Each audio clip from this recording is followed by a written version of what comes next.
Your educational and therapeutic goals.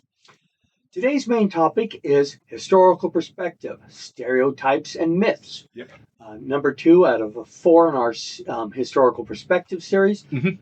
And today we'll be skipping traps and riddles. Yes. Instead, we'll be introducing you to Japan's second most popular TRPG. We'll get into that in traps and riddles. Well, unboxing. Yes. Yes. But first, just chatting. So you've heard the phrase, "I'll see you in court." What did I do? Where's my lawyer? You're going to need one. So, oftentimes in role-playing games, it is justice is met out by the point of a sword, the business end of a spell. Yeah. It's basically might makes right. Yeah.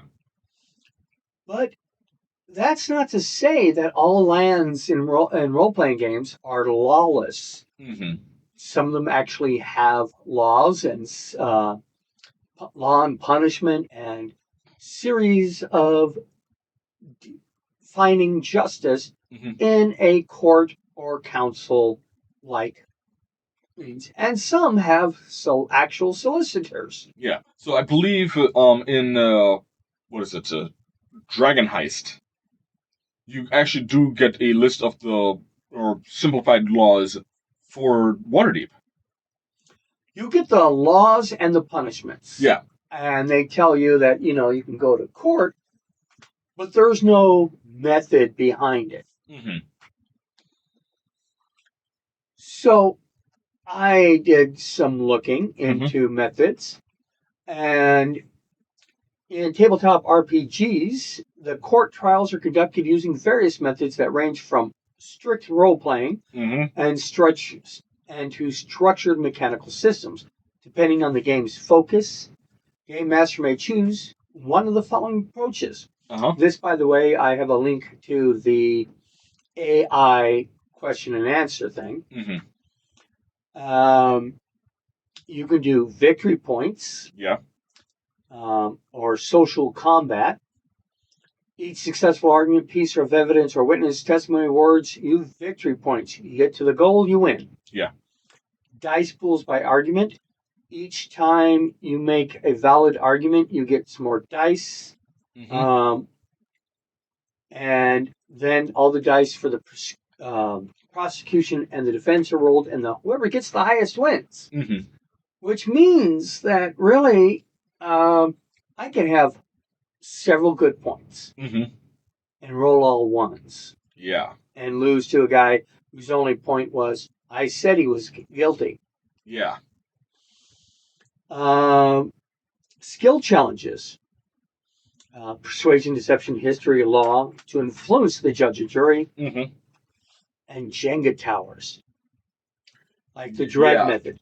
Again, the problem is every time you pull a piece for a risky argument or to sustain an objection, your whole thing can collapse despite that your character is innocent or the guy you're trying to prosecute is guilty, which does reflect court in a way. Yeah. Because just because you're innocent doesn't mean you're guilty. Or doesn't mean you're not guilty. Yeah. Legal procedures and role playing. So, what are the parts of a legal procedure in general? I'm not that familiar with the legal procedures, but I do know that while we were bringing this up in the car, I have put my players through court before. Yeah, and how'd that work? I wasn't entirely happy with it. I knew that I wanted it to be more impactful because context here. We were in the campaign was what is it? Tyranny of Dragons. And there is a small town right before they get into a cloud or storm giants or a floating castle. Right. Yeah. And that town is completely filled to the brim with cult members. Right. Yeah. Now, what happened in the story was they went into the town. They didn't realize I was overwhelmed, with the cult members. They went to a tavern, and they were trying to get information. And while they were there, the constable, I think it was a constable, came in to try and intimidate them. And while that was happening, the rest of the town, or a lot of portion of the town, came in to try and surround the tavern, and were primarily just like, lynch mob. Yeah, kind of preparing for a lynch mob. One of the players, admittedly a bit young, their intent was to scare the mob away. Right. And they cast a very large, area-affecting, damage-dealing spell. So they did more than scare them. Right. They did, I believe it was Ice Storm. Oh. Yeah. That's actually more powerful than a fireball. Mm-hmm. Yeah. And I think they only, once they realized what was happening, they only had it last for a second or a round. But that is enough to do a ton of damage to commoners. That's the crime. Okay. Yeah. The constable was not in the area of effect. And, they're in town. I didn't want to just okay, you're guilty. No, I wanted it to feel like it was actually a part of the story. Right. So they argue self-defense. Well, they were going to be put on trial. In a couple of things led up to the trial. One, the immediate after effect after the spell was cast. One, the caster immediately stopped. Everyone else immediately started doing triage to save as many people as possible. Mm-hmm. Yeah. A court date was set, and they knew who their prosecutor was going to be, the one trying to get as heavy of a charge as possible. Right. Mass murder. And they brought in a judge from the dragon cult. They knew that they were going into a kangaroo court. A kangaroo court. But I gave them a couple of one. I let them prepare for the trial first. There are a couple of things that they could do. One, I know that this horrible thing happened. Is there any evidence that you can find? I had them do evidence gathering, and I had them investigate the various jury members. Because although the constable was legally in the right, I took a look at his alignment, he's lawful evil. He was going to try and corrupt even that.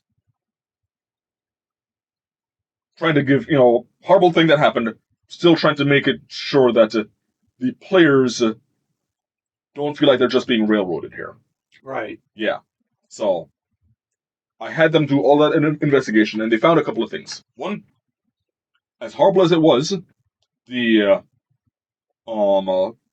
found out that the prosecutor was going to be inflating the numbers of how many died. Okay. Yeah. And he was doing that by bringing in additional bodies to cover up murders that he had been already committed. Yeah. He was trying to put pressure on a lot of the jurors to try and find ways to blackmail them and whatnot. And I think those were the two major things. And I had them discover that so that when they came in, I already knew that they were going to have it was never going to be, oh, you're innocent. Right. It is going to be, how bad is the punishment going to be? And at worst, it was going to be execution. of at least one of the players. Right. The one who cast the spell. Right. They made really positive arguments during the trial. I had them make persuasion checks. Mm-hmm. And I would have allowed them any type of charisma check based off of what they were trying to do. If they're, for example, trying to intimidate the crowd, intimidation. If they're trying to lie, deception, so on and so forth. And they were able to prove... They weren't able to prove that they didn't do it. But they were able to prove that, no, it isn't nearly as bad as the prosecutor was saying, because he's corrupt. Right. Yeah. So, ended up with them being exiled and having to pay a fine equal to the basically a magic item, and not just a consumable one. They had to give up a magic item, and the entire party was exiled. And the judge, who was supposed to be neutral in it, was taking a look at his the prosecutor, who was supposed to be on his side, is like, "You're doing a sloppy job here." Yeah.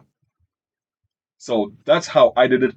I still wasn't entirely happy with it, despite the fact that I was trying to do more role play. Think of it as a skill challenge. Mm-hmm. Over the course of a couple of days. I feel like I dragged it on too long. Yeah, you can. So the 3 parts to a legal proceeding is opening statement. Yeah. Both sides state their case. Examination of witnesses. Mm-hmm. There's 4. Cross-examination. Mm-hmm. So you examine the witness and you call them to testify. Then the opposing side gets to poke holes in the testimony. Yeah. And then there's closing arguments. Yeah. So those are the 4 steps. And I believe I actually went through all of those steps. That was the the meat of the skill challenges. There was opening arguments, closing arguments, and witnesses. So there are fantasy elements that you could have included in this court, like truth, speaking spells, zone of truth. Yeah. Speak with dead, because the dead can't lie. Yeah. Magical safeguards prevent magical tampering with the defendant. Some settings use a stand-in or bailiff who repeats the defendant's words to the court. Yeah. You can put him in a zone of no magic or whatever. Also, there's trial by combat. Yeah. So there are some dedicated RPGs. There's one called Justicar, heavily inspired by the Phoenix Wright series. Players take on the roles like judge, defense, prosecution, the traditional GM. You know who Phoenix Wright is, right? Yes. Japanese video game. I actually did some research on Phoenix Wright when prepping my law episode, effectively, of the game. Okay. Yeah. Ghost Court. Okay. Party game focused on the absurd trial of ghosts in a small claims court. I feel like if I did that, I'd be making so many references to Night Court. Well, of course. Yes. Burning Wheel features the Duel of Wits subsystem, which treats arguments as strategic boss fights with their own hit points and body argument. So, as we mentioned, Justicar, Ghost Court. There's another one called All Rise, a semi-competitive role-playing game where players are randomly assigned roles, judge, jury, prosecution, exec, to battle zany cases. There are subsystems. Burning Wheel's Duel of Wits, robust social combat system, often used for high-stakes courtroom dramas. Warhammer Fantasy Role-Playing, Sigmar's Heirs, supplement includes dedicated chapter on legal systems and courtroom action. And Legends of the Five Rings, breakdown of the Rokuguni legal system. While it focused on social hierarchy and testimony, a jury of one, Newer editions use social conflict mechanics to simulate the pressure of a trial. Mm-hmm. Pathfinder, Chrono Trigger, and D&D 5e use courtroom scenes as a prelude to a trial by combat. There are one-page indie games, such as Dracula vs. Frankenstein, a comedic improvisational RPG where classic monsters sue each other. One Die 12 Angry Jurors, a micro RPG focused entirely on the deliberation of a jury rather than the trial itself. Hull Breach Volume 1 Mothership contains a specific rigged legal case scenario designed to escape room trial hybrid. So, you can do the bluff checks and all that stuff. I think one of the ways to do it, maybe one of the more simpler ways to do it, is we have in the One Ring role-playing game, or in the Lord of the Rings role-playing game, you have the audience system. The audience system, yeah, also known as something with a C, not a conference.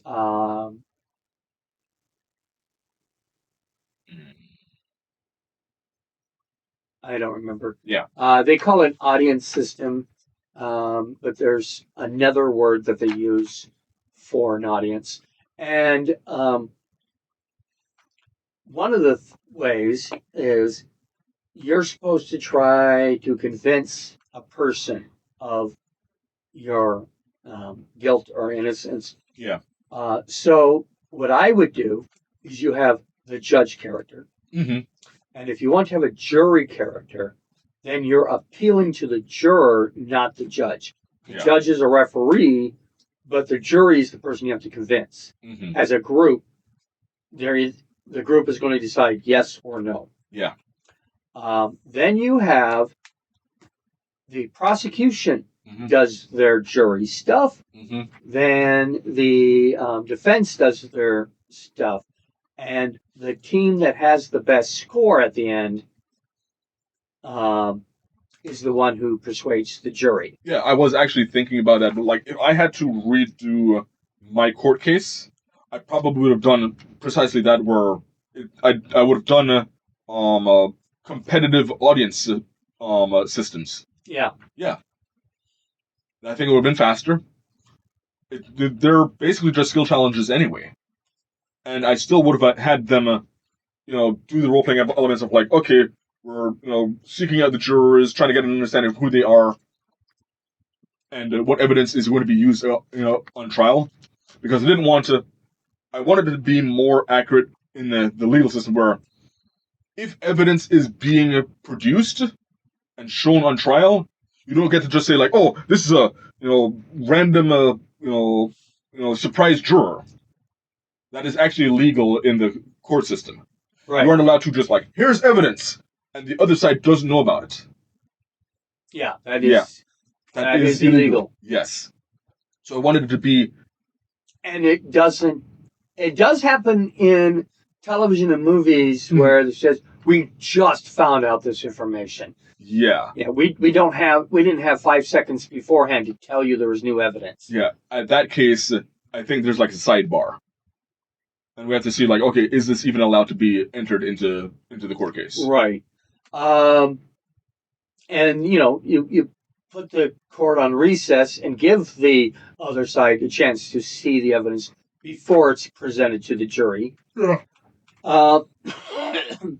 So there are examples of classic fantasy legal settings. Examples range from magic as evidence systems to bureaucratic and grimdark legalities. The craft sequence, Max Gladstone, features necromancer attorneys who use skeletal remains and divine contact tracks as legal evidence. Laws treated as a form of literal magic where bankruptcy involves soul-level restructuring. The Tower of High Sorcerer, from Dragonlance, a strictly regulatory body for mages where law is less about civil peace and more about preventing the misuse of arcane power. This is a classic example of licensing law for magic users. Mm-hmm. And it happens in regular D&D. Mole Master, I believe, has a judges guild. You're either a member of it or you're not allowed to cast magic. Okay. Zone of Truth and Truth Detectors. Courts may use the inquisitorial methods, forcing defendants to testify under magical compulsion. Shifts the trial from a question of fact to a question of law, arguing whether the relevant truth justifies the act. High bureaucracy and dark legalism. New Crobuzon from China Melville. Steampunk fantasy setting where the justice system is corrupted by the utility of punitive labor. Criminals are surgically altered into remade laborers, creating an incentive for the state to produce more convictions. Empire of the Wolf. Richard Swan features the order of necromantic judges who serve as mobile investigators, prosecutors, and executioners. Sounds a little bit like Judge Dredd. Yeah, although I'm, as much as I love necromancy, I'm not sure if I'm entirely on board with this pattern that I've seen so far, where if they're attaching law to anything, they're attaching it to. If they're attaching the legal system to anything, they're attaching it to necromancy. I feel like, if anything, they should attach it to divination. Well, divination is one method that you can use magics. In the real world, spectral witnesses were allowed during the witch trials. Yeah. Also, the necromancy usually revolves around a witness. Who murdered you? He did. Who are you pointing at? That guy. There's no one over there. Yeah. All right. Trial by ordeal.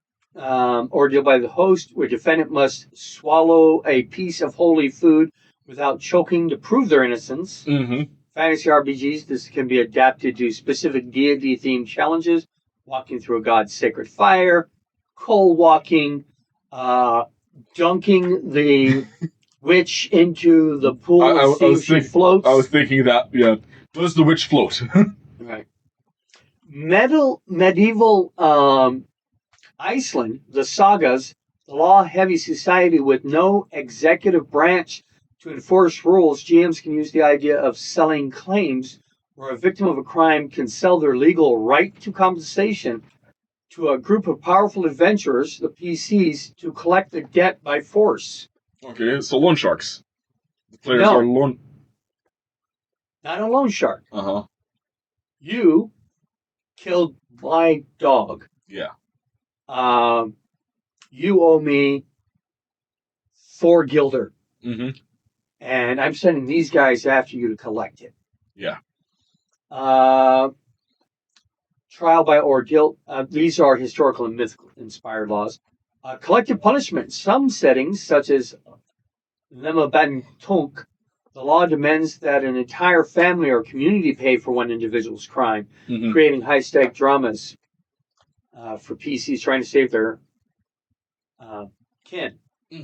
And finally, we have special legal jurisdictions, such as the Goblin Market by Sheehan McGuire, a setting where fair value is the only law. Those who accumulate debt or fail to provide their trade face immediately supernatural consequences from the world itself rather than from a human judge.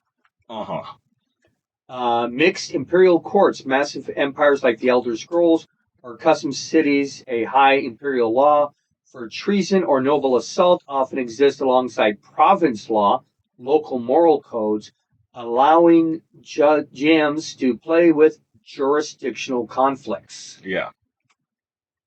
What are your thoughts on ways to run a court? A court. Yeah. Now, if you're going to do this now, and there's differences. Is it a tribal council that's judging you? is it trial by king, Yeah. where So he's the one and only arbiter? one thing that I know that any any any legal stuff that I'm looking at to run in my games, the first thing I'm going to be doing is taking a look at the overarching culture that they're in. What type of town are they in? I'm looking at that first because I feel like that is going to determine what type of legal proceedings that they're going to be dealing with. Because if they're out by the lizard folk tribe, they're going to have a completely different experience than if they were in a metropolis area. Right. Yeah. And the stakes are going to be different as well. I can see lizard folk doing trial by combat. Yeah, I can too. I could also see, just because I like it, not less trial by combat and more, kind of like playing chicken on surfboards. Trial by ordeal. By competition, yeah, by ordeal. But okay, but that's if it's one against one, that's still trial by combat. Yeah. Even if you're not, trial by ordeal is if you can hold on to this coal for 5 minutes, yeah, then you're innocent, which should be impossible. Yeah. So, I could see a plethora of different things. It depends on the culture. Mm-hmm. And then after the culture, I'm taking a look at who are the parties involved. In this case, I am actually taking a look at what are the alignments of the players, well, less the players and more the NPCs dealing with them. Right. Because a chaotic neutral judge is going to, and yes, you can have a chaotic neutral judge, is going to be a lot different than a lawful good or a neutral or any of the other alignments. Right. I'm going to treat them differently. If you're being tried by the Joker, you have exactly a chaotic evil judge. Wants as much damage as possible, which wants as much pain as possible for everybody, for everyone. Whereas a chaotic neutral judge may be, let's say dealing with actually this may actually work. Okay, you're a chaotic neutral judge, and the court is a fake court. Right. Yeah, you're dealing with let's say the judge is a prankster god. He wants to see the funniest outcome. He doesn't really care about the crime. He sees this all as a joke, so you need to make him laugh. Right? Or whoever tells me the best story. Right. In fact, he may be like, tell me what the story is, and you realize that you're playing yes and with the opposition to come up with the best, the most entertaining story, where one, it has to be entertaining, and two, it has to show you in a good light. Right. But you're not allowed to contradict anything. Yeah, the other side could be outright lying, as long as it's entertaining. And that is going to have a completely different feel than, let's say you're dealing with a lawful neutral court, where... Which is the one you want? No. You prefer lawful good to lawful neutral? Here's my argument against the lawful neutral. Okay. Have you seen Futurama? Yeah, I've seen Futurama. Uh-huh. Not every episode, but yes. You're familiar with the meme, it is technically correct, which is the best form of correct. Yes. Where all of the rules is it technically sound? They're going off of the technicality of it all. They don't care about the humanity of people. Right. Yeah. That's the problem with the extreme lawful neutral. Got it. Yeah.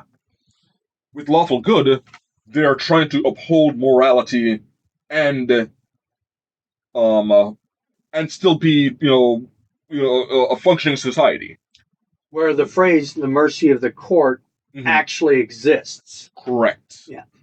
Whereas lawful evil, well, everything's corrupt. You're trying to get yours before the other side gets theirs.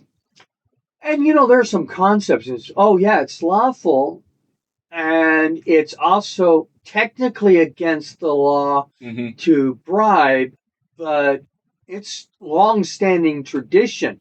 Does a lawful evil judge accept bribes? Well, it depends. Okay. It's technically against the law. Okay. But it is tradition. So, this is how I would handle it. Yeah. Okay.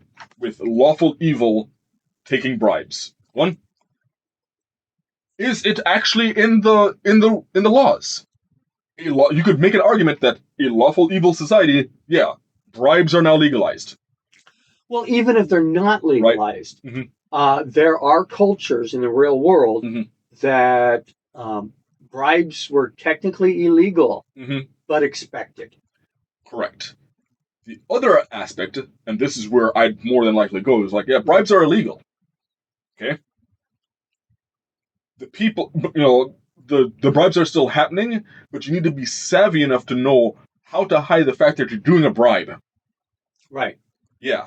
It can't be an obvious bribe. Correct. The other thing, I think the most likely to take a bribe would be a neutral evil judge. Yeah. Because they don't care about the law. It's like, am I getting mine? Yep. Yeah. So, an example of a lawful evil bribe is, okay, I need to have a counsel with the judge. Let's have that at a restaurant. I'll cover the bill. Right. Yeah. Yeah. What's your favorite restaurant again? What's your favorite charity? Yeah. Yeah. Exactly. I feel like the two alignments that it'd be the hardest to have a legal precedence in is one, true neutral, and honestly neutral good,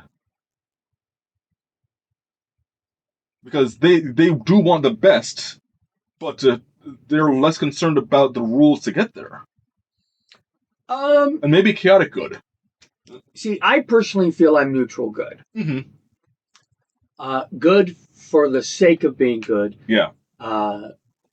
Enlightened self-interest. And a neutral good judge who doesn't favor one side over the other, persecution over the thing. They're true neutral as far as the application of the law. But they want the best outcome for society. Yeah. Even if it's not the best outcome for one side or the other. Yeah. So that would be, the various judges, and trying to go through all the alignments. Chaotic good judges. Less interested in the strict application of the law, and more interested in the outcome and impact of the law of this particular case. See, I'm having a hard time even thinking, why would a chaotic good judge even be in a robe? I can understand the chaotic evil. Right. They're making a mockery of everything. That I understand. I don't see the chaotic good making a mockery. Well, I don't see chaotic good even being allowed to the position of judgehood. Yeah. I mean, yes, you're good and you have good ideals. You might make a lawyer as chaotic good. Yeah. But would you be hired without either law or neutrality behind your name? Yeah. To get into that position. Now, admittedly, there are, especially in modern Dungeons & Dragons, there are no alignment tests. Yeah. So a person could be of any actual alignment, but they proclaim they're for law and order. Yeah. Then it's going to be, you can have a judge of any alignment because how you say and how you act. You could literally have a lawful evil judge runs his court impeccably. Yes. Does not favor one side or the other.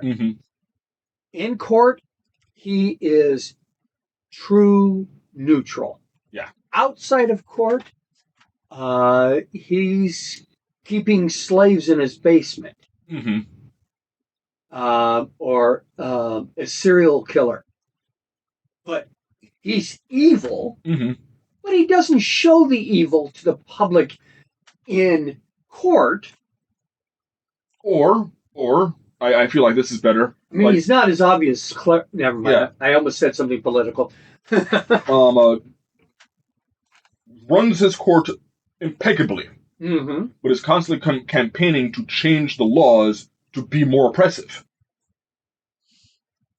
Yes. Yeah. This would be the person like, okay, right now, slavery isn't legal. I'm campaigning to make it legal.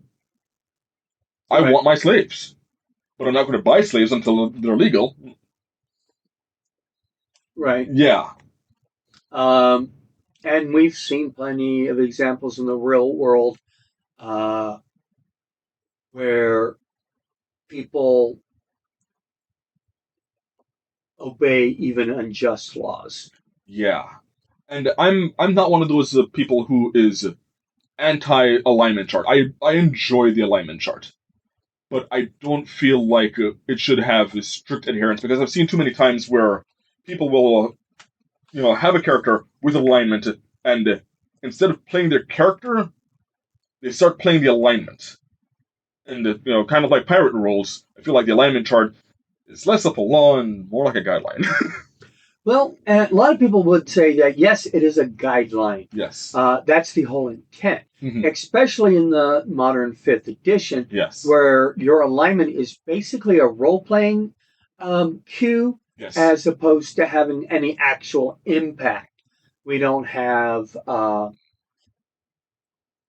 detect good and evil doesn't detect alignment anymore. It detects spiritual types. Yeah, is this an undead? Is this a fiend? Is this a celestial? Is this fae? It checks is something extraplanar, effectively. Right. It really doesn't tell you if it's good or bad. Correct. Oh, yes, it's undead. It happens to be the lawful good lich from the Forgotten Realms. Yeah, it's undead. Yeah. It's a lich. Oh no, it's a Banelore. What's a Banelore? A good lich. What? Oh, look at this. There's an angel. He's a celestial. And he is evil. Yeah, he tripped and fell. Yeah. Yeah. This would be like saying, like, oh no, it's a red dragon. Are we defining dragons by their color anymore? Well, that happens to be a good red dragon. There's also something to be said about natural dragons. Yeah. Where, a dragon can be green and still breathe fire. A dragon can be blue and still breathe fire. Yeah. It could be an albino red dragon. I've done that. Yeah. And he had his followers who are white dwarves. Not the color white. Yeah. Yeah. But also, you have campaigns like Eberron, where you literally cannot use their race as an alignment indicator. And that's actually the way I prefer it. Because for me, if anything, speaking about systems, this is a bit of a tangent, yeah. But I feel like it's more interesting to categorize the dragons. One, the color and their breath weapon and whatnot. But in terms of the personality, it's based off of the type of horde that they have. What do they hoard? Right. I have had dragons that hoarded exotic plants. Like who happened to be a green dragon. I've had a copper dragon that books and scrolls. He hoarded knowledge. Yeah. There was one dragon, I can't remember what his type was, but he hoarded influence. he didn't have a physical horde. He had influence. I'm sorry, I'm just seeing this this dragon with a, he's trying to do a selfie and he has duck lips. He's trying to do the duck lips challenge.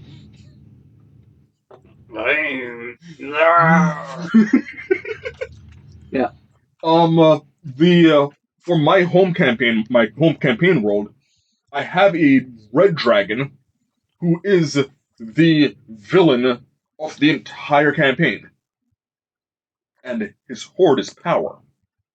Yeah, like influence. Yeah. He doesn't care about the type of power, he just wants power. And he is not stupid. Because knowledge is power. Yeah.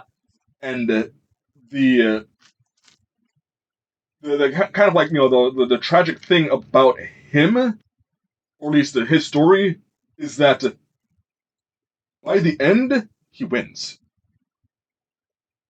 He's always going to win. The revelation isn't how do you stop him, it's how do you stop him from getting more power. Right. Yeah. He will eventually ascend to godhood. But does he become the only god, and everyone is now beholden to him? Or do we get more gods up there to make sure that they're taking away his, his influence over the other portfolios? Yeah, I can definitely see that. And he does a just master stroke of double dealing, where he the way that he's able to ascend to godhood is that he makes sure that his pathway there isn't something that could be readily stopped. Right.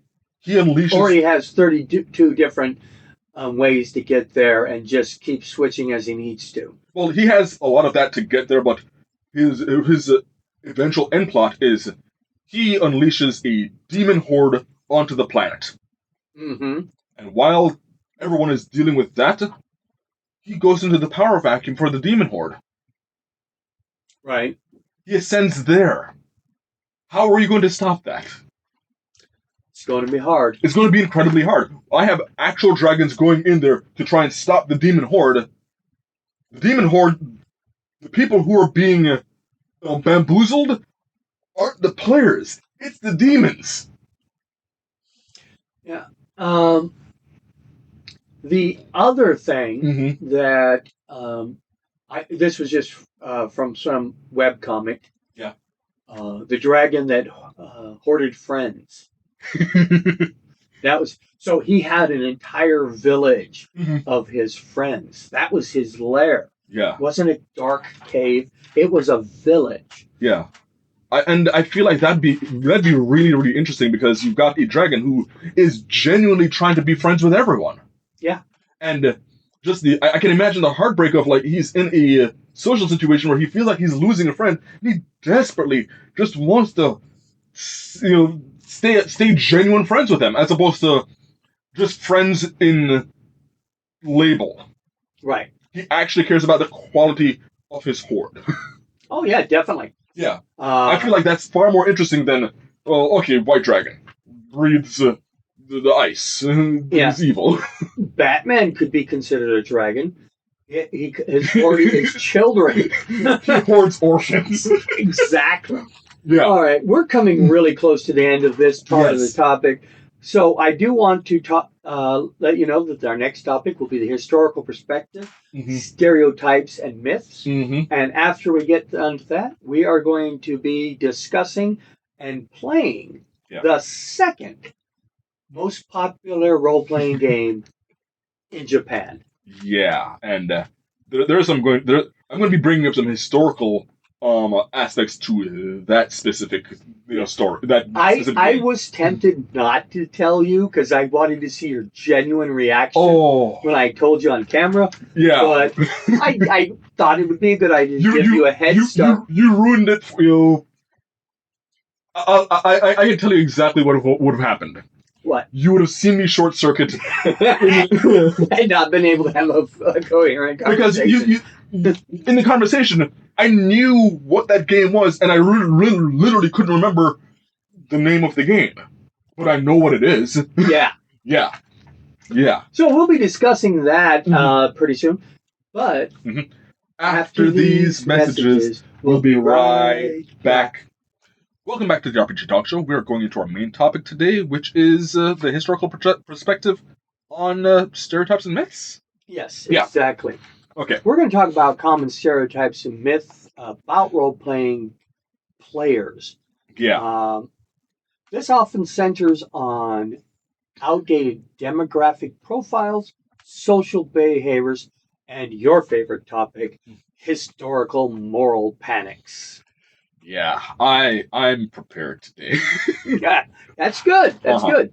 So we're going to explain the difference between a stereotype and a archetype, or archetype.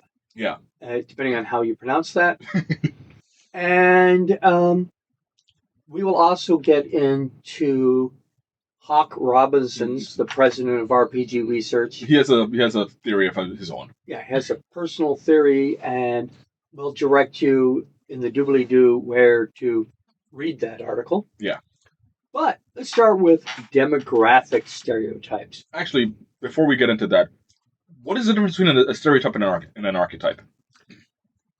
A stereotype is something that is a social label. In fact, let's see if I can pull that up because I actually have that answer.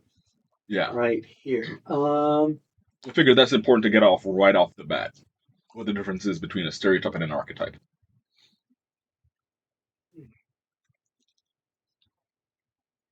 I closed that part. Should have known you were going to ask me that.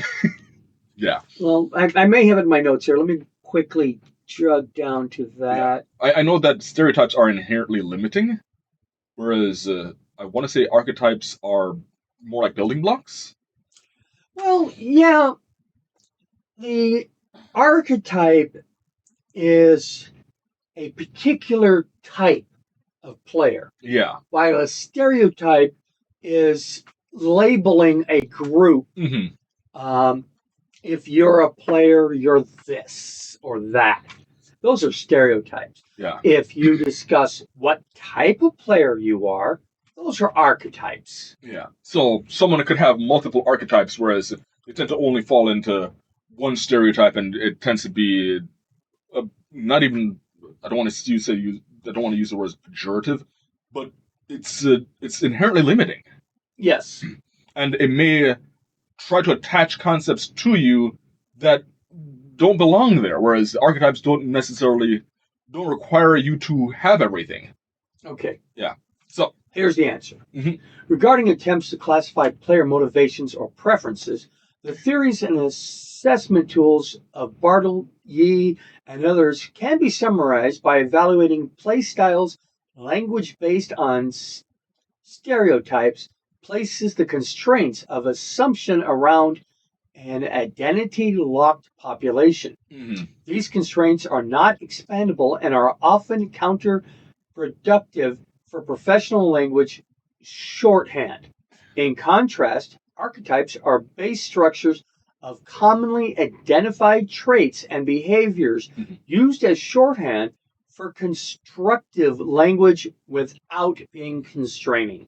Right. There's your answer. So, stereotypes are inherently constraining. Yes. And, as we mentioned, tries to attribute things that may not necessarily be there. Whereas archetypes are, well, here's a list of traits. Do you do you meet these traits? Then you're in that archetype as well. Right. Yeah. So it's a shorthand. We know. Yeah, both of them are shorthands. Yeah. What you mean when you say that player is a chaos monkey. Yeah. People know what you mean when you say that player is a munchkin. Yeah. We'll talk more about those archetypes later. But let's start with the stereotypes. Yes. And the myths that we need to always be competing against. We literally had some parent draw a child away from coming into our community program at a library. Yeah. And stating to the child, those people kill people. Yeah. That would be where is it? Where is that? It's All Boys Club. Yeah, that one's coming from 1980. Yeah. Yeah. And it's still in effect. Yeah. Or not, I mean, some people still believe it. Right. Right. The moral panics are still, some of these moral panics that I'm going to be bringing up, I have a list of dates and whatnot. They have certain dates around them, but we still feel the influence of them today. Exactly. Yeah. All right, so demographic stereotypes. Mm-hmm. The basement dweller. The most persuasive image is of a young or middle-aged, unemployed, white male living in his parents' basement. Yeah. Exclusively male, historically viewed as a boys-only hobby, though data shows nearly 50% of RPG audiences are female as of 2026, Mm-hmm. and more importantly, they've always been there. Yes. The very, very first Dungeons and Dragons game had women at the table. Yeah. In fact, the whole reason why we have it named Dungeons and Dragons is because of a woman. Yes. Yeah. The young girl, the daughter of Gary Gygax, gave her idea for a title, and that's what stuck. Yeah. So even before other people were really playing it, women were there. In fact, I was telling you earlier, I was thinking about, I started playing Dungeons and Dragons in 1998. Right. Yeah. And the majority of the games I've been a part of, including that very first one, didn't just have one girl there. There were multiple women there. My first games with women were obviously my sisters. Then my first convention I went to,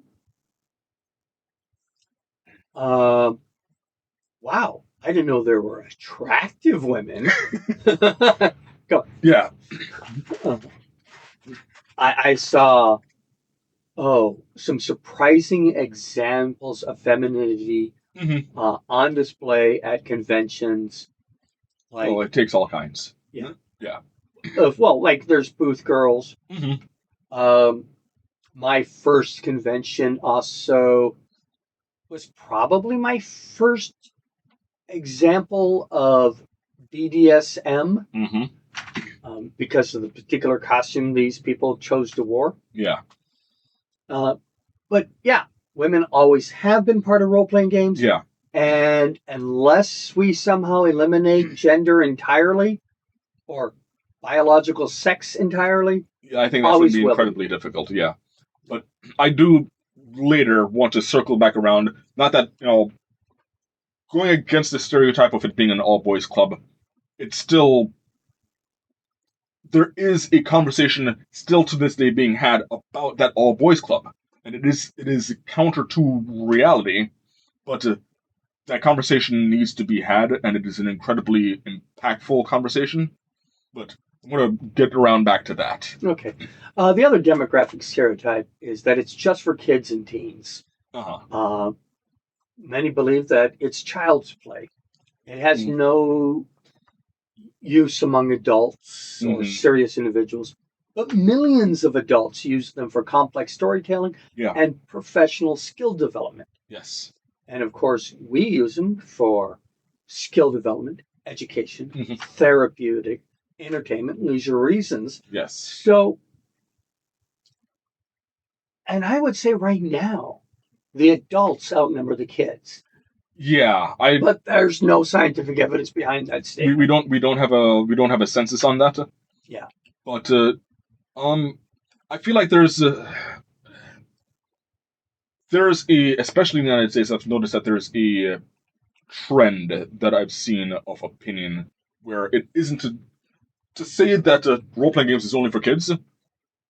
It's a part of a larger trend I've seen, opinions that I've seen, where they try to demean all games. It isn't just role-playing games. All games are for kids. Video games are for kids. Board games are for kids. You have dolls. Scythe is not a kid's game. Right. You have dolls. Stop being a kid. And it isn't just men. It's women as well. Like, why do you still have your Barbie dolls? Maybe they just like their collection. I know adults that have a very expensive hobby for dolls. Yeah. Ball jointed dolls. Mm-hmm. Action figures for men. Sure. Yeah. Though I believe that Catwoman is definitely an action figure. Yeah. Well, if not going to get into the marketing issues with that, but they're all dolls. They're all dolls. They're all figurines. Yeah. Barbie isn't any less valid than G.I. Joe. G.I. Joe. Yeah. Yeah, and they're made similarly. They have similar proportions. No. Barbie has way worse proportions. Well, whether or not they're realistic proportions. They're all unrealistic. Yeah. So let's talk about social and behavioral myths. Mm-hmm. Socially inept or antisocial. Gamers are often depicted as reclusive, introvert, lacking basic social skills. In reality, these RPGs are highly collaborative social activities that often improve socialization and vocabulary. Yes. You know the one comment that a lot of people make, roleplay gamers aren't going to experience sex. My 3 children, I think, are proof against that. Mm-hmm. The fact that so much of the BDSDM crowd is into role-playing games, Yeah. both in BDSM, but in actually outside of it. I feel like there's a distinction between the perceived crowd that plays role-playing games and when you get into the community, who's actually playing. And we're going to get more to that when we talk about Hawk Robinson. Yeah, because as I mentioned, I started in 1998. The people who were running that game were primarily the drama kids. Yeah. Yeah. They were, exuberant, loud, in your face. They were drama kids. They were all about drama. Right, yeah. Yeah. And boy, can I tell you about drama kids and drama adults. Yeah. So the other one is lack of personal hygiene, known as the unwashed or smelly gamer trope. Mm-hmm. This stereotype suggests players are uninterested in their physical appearance or grooming. Mm-hmm. Hello? Tie, groomed mustache. Oh, I forgot to shave today, but it's not that bad. Yeah. And, I showered. I think I showered. It's a good thing you can't smell over camera. Yeah. Although, honestly, I have seen some images where I'm happy that I couldn't smell because I could smell that image. Right. I have seen everything represented in the dress of role-playing game players. Yeah. Everything from the guy who's in sweats and is showing too much backside and t-shirts to people that are dressed formally. 1920s formal even. Yeah. With suspenders and bow ties. And I've seen people who dress cosplay. Yeah. For their parts. When we were at the Ren Festival, we had one guy dressed as Eddie from, I don't remember what the character's last name is, but it's from Stranger Things. Okay. The leader of the Hellfire Club. Okay. So he literally dressed as that character and was playing the Hellfire Club D&D starter set. Nice. The only thing he didn't have was the appropriate miniatures from the Stranger Things character miniatures, Will the Wise and all that stuff. Yeah. And, I feel like that stereotype of the unwashed one, there is an issue with it with some of the population, but it's not all of them. Yeah, and it is amplified when you are at a convention. Yeah. And I don't care if every single person there is washed. 150 people in a single room Yeah. is going to have an odor. Not only that, but sometimes it's where you think about it less, where you least expect it. Where a lot of the cosplayers, their costumes are warm inside. It doesn't matter Especially the furries. Exactly. They will wash. They do care about the hygiene, but they're sweating inside. And when you're sweating for 2 or 3 hours at a time, yeah, and then it dries, yeah, there's going to be a smell. No matter what you do. Unable to distinguish reality from fantasy. Lead to a whole scientific speech on the magic circle. Yeah. And I feel like that one is more perpetrated from people on the outside who fear that that will happen. Well, a big part of this persistent myth that they become blurred, that they can believe they can cast real spells or that game events are real, are based on fiction. Yeah. For example, Mazes and Monsters with Tom Hanks, which is loosely based on a real world event. Yeah. You know, the steam tunnels. Yeah, that's James Dallas Egbert III. Exactly. Also based on the historical and moral myths such as the Satanic Panic. The Chick Tracks, who wrote a very fictional story about a girl joining Dungeons and Dragons to learn real magic. Yeah. So, I think this is a good time for me to inject one of those moral panics. That one being let me quick rundown on the moral panics. Okay. There's a bunch of them throughout history, but I've noticed that there's a certain pattern with them. I'm going to have a larger moral panic and a smaller moral panic within it that affects something in terms of that's basically targeting a media type in culture. Right. Okay. So, edit that. 1919, we have the first Red Scare, primarily done by Edgar Hoover. Yeah. This was caused by our concerns about the Russian Revolution. Yes. Yeah. Literally 1 year later, we have The Devil's Music, which is where we were, it's the blues, it's the jazz, eventually it's rock and roll, all of it, it's Satan's music. Yeah, all this new music. You play your record back and... Yeah. It's literally same time. Yeah. Okay? After that, we have... Well, rock and roll didn't come until much later. Yeah, I'm saying it starts with the blues and jazz and eventually leads to rock and roll. Yes. Yeah. But, as I said, we're still dealing with the consequences of it. It says that the first Red Scare only lasted 1 year. 1919 to 1920, we're still dealing with ramifications of it. If anything, the first Red Scare then leads to the second Red Scare, which is in 1940. The McCarthy era. McCarthy era. Which is, we were worried about the spread of the Soviet influence. And the godless communists. And right then, we have a moral panic about comic books.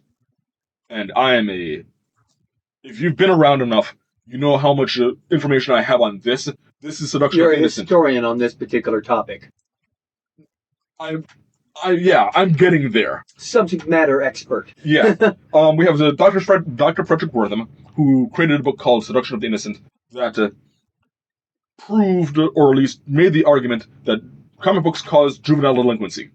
We have since found out that his the populace that he was testing this against was heavily biased. When all you do is survey juvenile delinquents, you find out that all of them are reading comic books. He came across the idea that, well, all the juvenile delinquents are reading comic books. Juvenile delinquency must be caused by comic books. But no, everyone was reading comic books at that time. It just so happens that when children and adults. Exactly. And when that happens, yeah, the juvenile delinquents are going to be reading comic books as well. Were there some questionable things happening in comic books at that time? Yes. But you got to understand that, one, as you mentioned... We didn't have a rating system at the beginning. One, we didn't have the rating system. We didn't have any rating systems, really. Because this is actually also connected to... the moral panic that happened with comic books is connected to the moral panic that happened with movies. Yes. The comic books went first, and after them were the movies, and that's what got us the rating system in movies. And all the censors in TV. Right. Well, the TV was later. Yeah. But movies were first. Comic books were first. Comic books, movies, television. Right. And a little bit later was parent advisory sticker on music. Albums. Yeah. On albums. But as you just mentioned, comic books weren't being read just by kids. It was adults as well. And at that time, we had a lot of adults coming back from World War II, Vietnam, and they were looking for media that helped them and addressed the traumas that they were going through. I think, correct me if I'm wrong, but it goes World War II, Korea, then Vietnam. I believe so. I was just listing them. I wasn't putting them in chronological order. Okay. But people were shell-shocked. People were coming back with PTSD. They had genuine concerns, and they had seen horrors that the normal populace weren't used to. So they were looking for media that helped them process that. And they were finding that in comic books. Especially comic books like Sergeant Rock. Yeah. Or other ones that focused on the World War outside of superheroes punching Hitler. Yeah.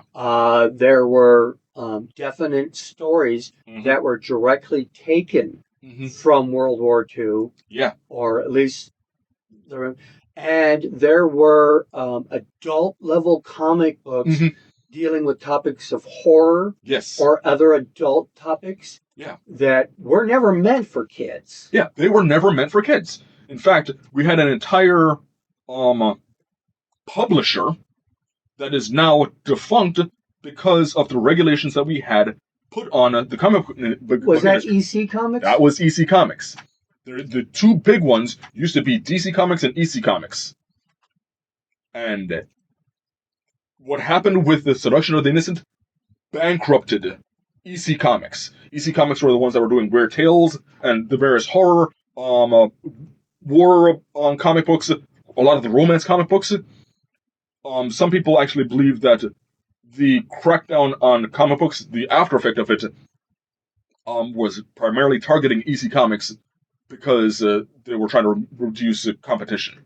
Yeah, and then besides DC Comics, I do believe that we had Disney Comics. Even Disney had a couple of comics at that time, and even they couldn't. They weren't safe from the Comic Code Authority either. And by the way, the Comic Code Authority is the regulatory body that came about after Seduction of Innocent and the U.S. Senate subcommittee hearing on juvenile delinquency. They brought this all the way to the U.S. courts. Yeah. Yeah. There was congressional hearings on it. Yeah, there were congressional hearings on this.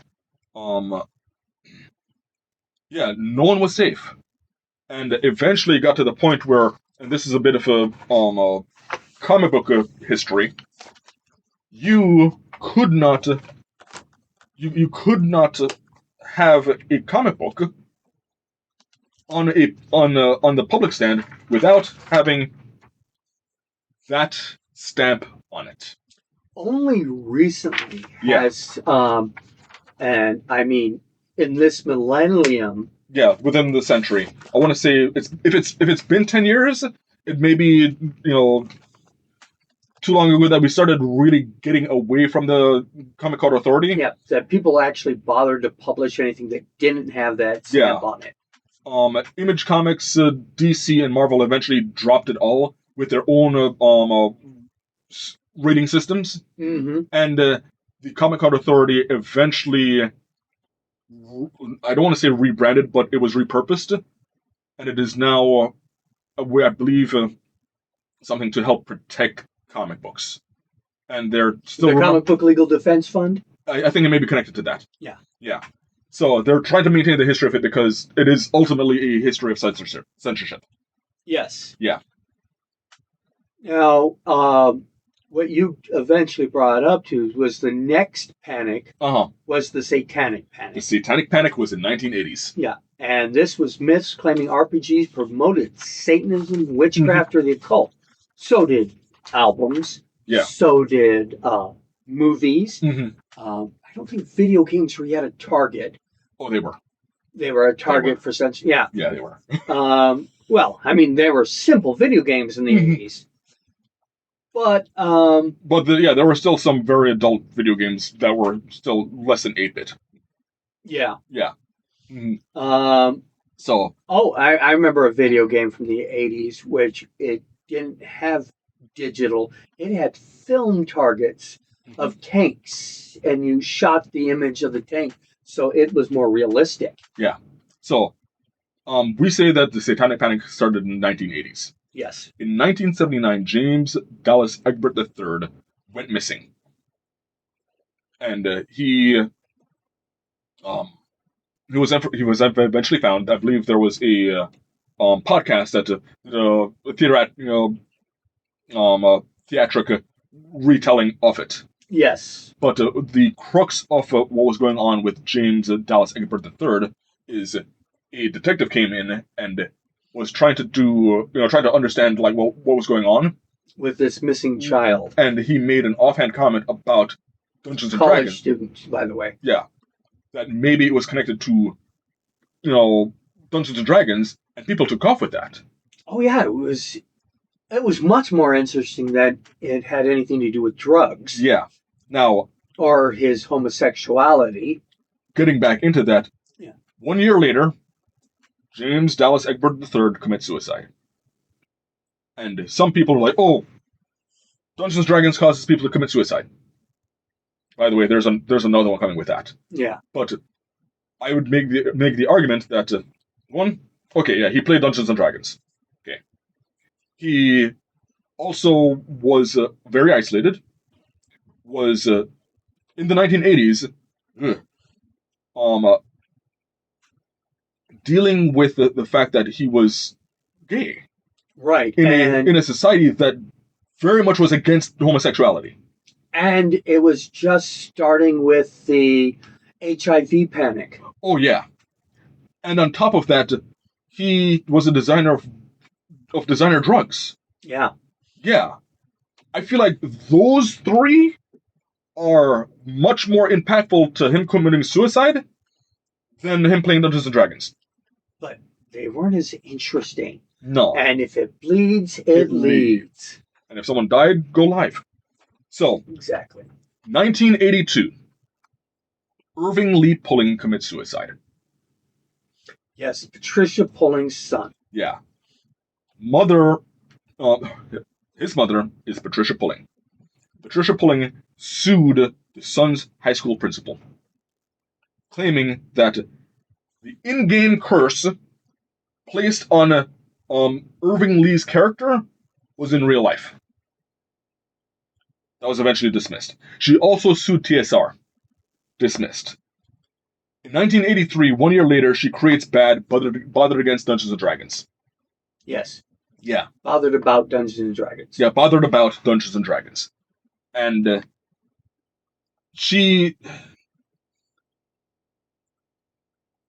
I do not want to dismiss the idea that she is a mourning mother. She lost her son. Yeah. She took tragedy and actually made it worse. Yeah. It is absolutely tragic that she lost her son. But connecting it to a curse? We talked about, not, role-playing gamers having a problem distinguishing between fantasy and reality. it looks to me like she has a problem distinguishing fantasy from reality. Right. Yeah. Well, there was people who thought that the Dungeon Master's Guide and the Player's Handbook actually had instructions on how to cast spells. Yeah. And the reality, of course, was your material component is a unicorn horn. It has unicorn horn. Your verbal and somatic components, somatic meaning hand gestures, are required. They don't tell you what verbal or somatic gestures. Yeah. They don't give you any instruction on how the spell is cast. And they tell you what the in-game results are. Yeah. And a lot of times, if they list the material component, a lot of times there's a joke in there somewhere. Oh, yeah. Or, what did you need? Oh, you had to swallow a fly for one, cricket legs for another. Well, fireball is bat guano. Yes. By the way, the joke there is bat guano is one of the original ingredients in gunpowder. Right. Yeah, it's not fireball. You're just making gunpowder. Or dynamite. Or dynamite. Yeah. And there's no instructions. Even a person proficient in the occult, educated in real-world magic systems, could not make a spell out of what's presented in the Player's Handbook, Dungeon Master Guide. Yes. It's just not possible. Yeah. So I genuinely feel, and Patricia has since passed away. Father about Dungeons and Dragons disbanded, imploded soon after she passed away. Yeah. And I feel like she had a tragedy, and it was tragedy after tragedy. Yeah. There was also the link to violence. RPGs historically have been used as scapegoats for criminal activities, suicides, despite research showing no causal link between role-playing games and aggressive behaviors. What we have found out is that there are aggressive traits that a person has. And unless they have this aggressive trait, they're more likely to be violent than your non-gamer players. Right. And to prove that, like you just mentioned that, it is still going on to this day. I have a quote here from 2010. Is this Bang Headshot? No. Okay. No. United States Court of Appeals, 7th Circuit. Yeah. Upholds a ban on Dungeons and Dragons in the Waupun Correction Institute. Captain Murasaki is a gang specialist employed by the Institute. And he says, that Dungeons and Dragons can foster inmates' obsession with escaping from the real-life correctional environment, fostering hostility, violence, and escape behavior. That was 15 years ago. And real life shows that it's completely the opposite. Yeah. It makes them tolerate their imprisonment. Now, if they're doing it by escaping, you mean like the people who do plays in prison, or people who read books in prison, or do any artistic stuff? Yeah. This is also the whole argument about prisons and whether or not they're there for rehabilitation or punishment. Yeah, and you can't have a rehabilitation if all you're doing is punishment. And actual research that was caused by the Satanic Panic. We had all these myths and things that were being put out there. Yeah. Started research into role-playing games. Yeah.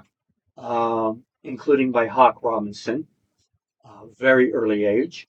Yeah. But they showed that people who play role-playing games were less violent, that they were less likely to commit suicide. Now, my personal theory, and I don't have enough study stuff to show it, is because people who play Dungeons and Dragons have a social circle to lean on.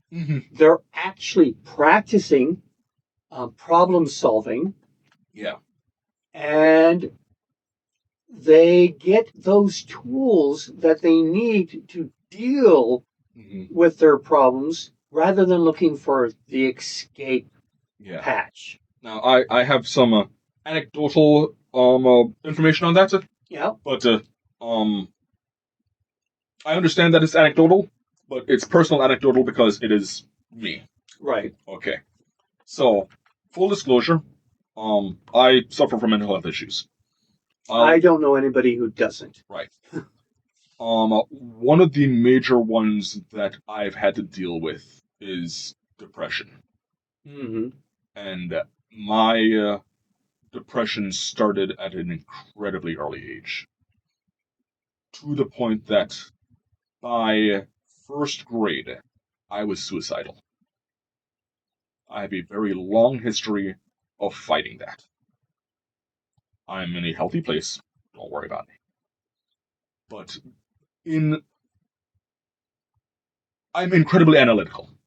I am, from that early age, I joke that I started psychoanalyzing people in first grade. It's because I was dealing with my suicidality. I was trying to understand why. I was trying to understand myself and the people around me because I knew that I was in pain. I was in social pain, and I wanted to end it. And one of the things that I've come across as someone who has had to struggle with suicide for the majority of my life, right, is the one.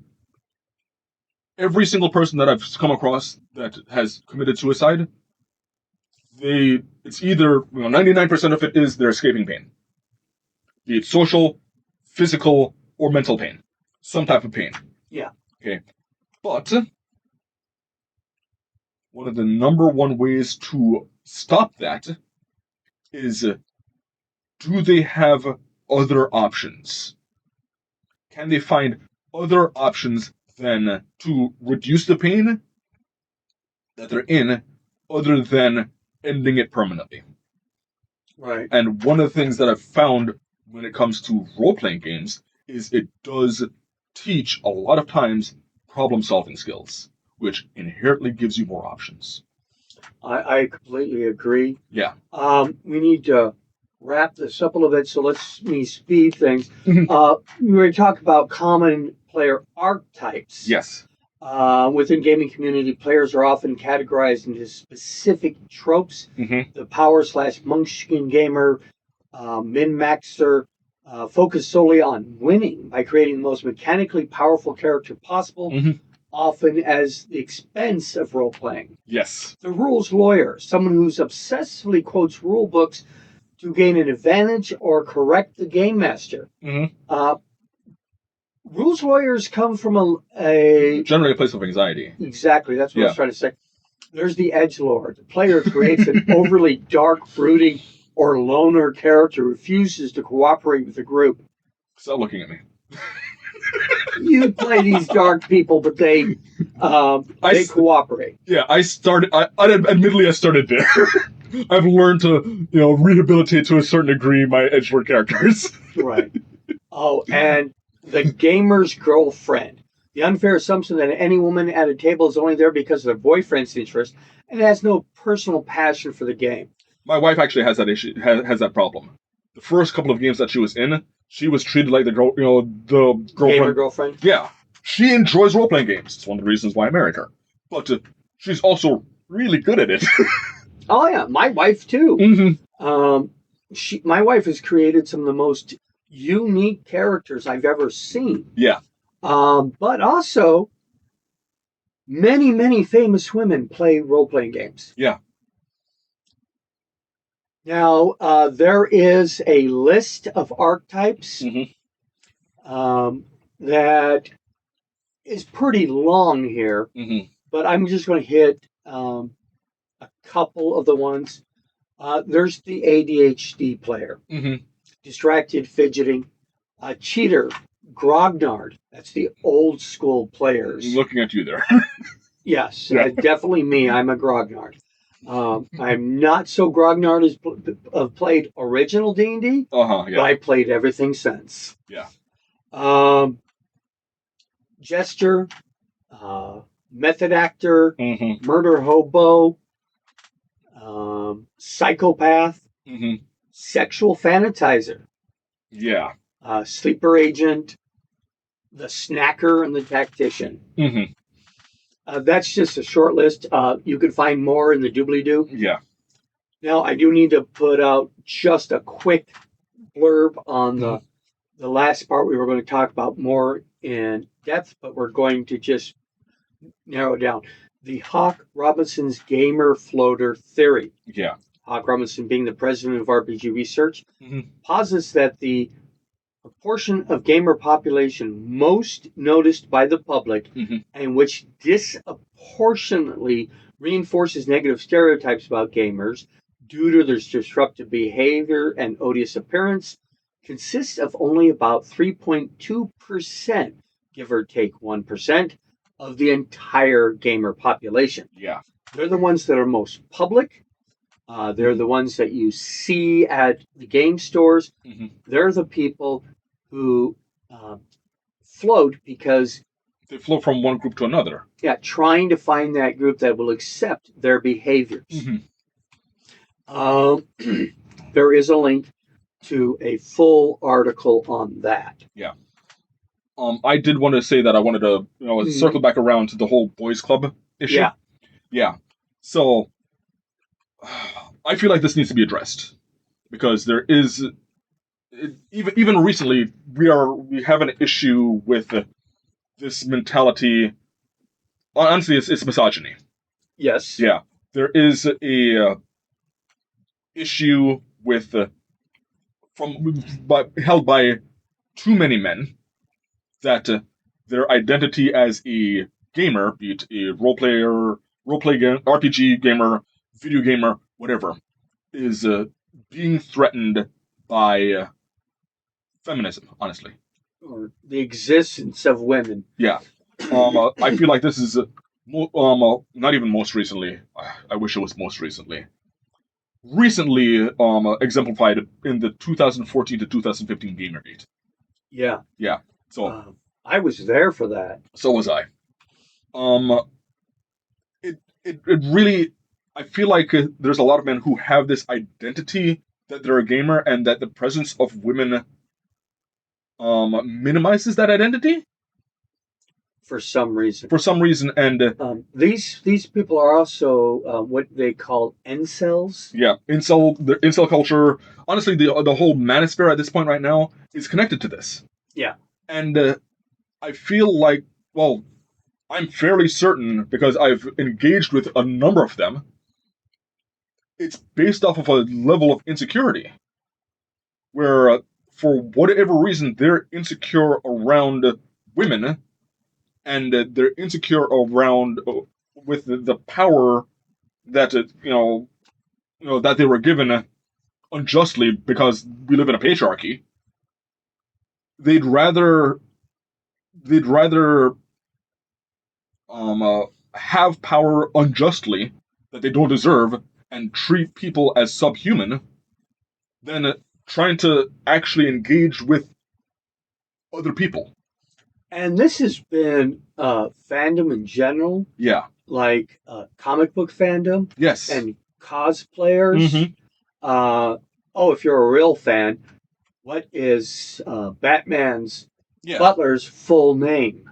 Yeah, and the amount of times I've seen it, like, I am a male. I'm a part of a bunch of these different cultures. I like comic books, I like video games, I like role-playing games. I've seen so many women in that area where, okay, you're playing Candy Crush? Fine, you're a gamer. You're playing a video game. I play Candy Crush too. That doesn't make me less of a gamer. Yes, it does. No. No, don't say that.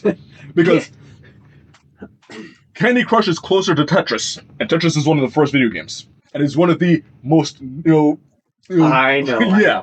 I play. My wife plays Mahjong. Yeah. And I played Solitaire.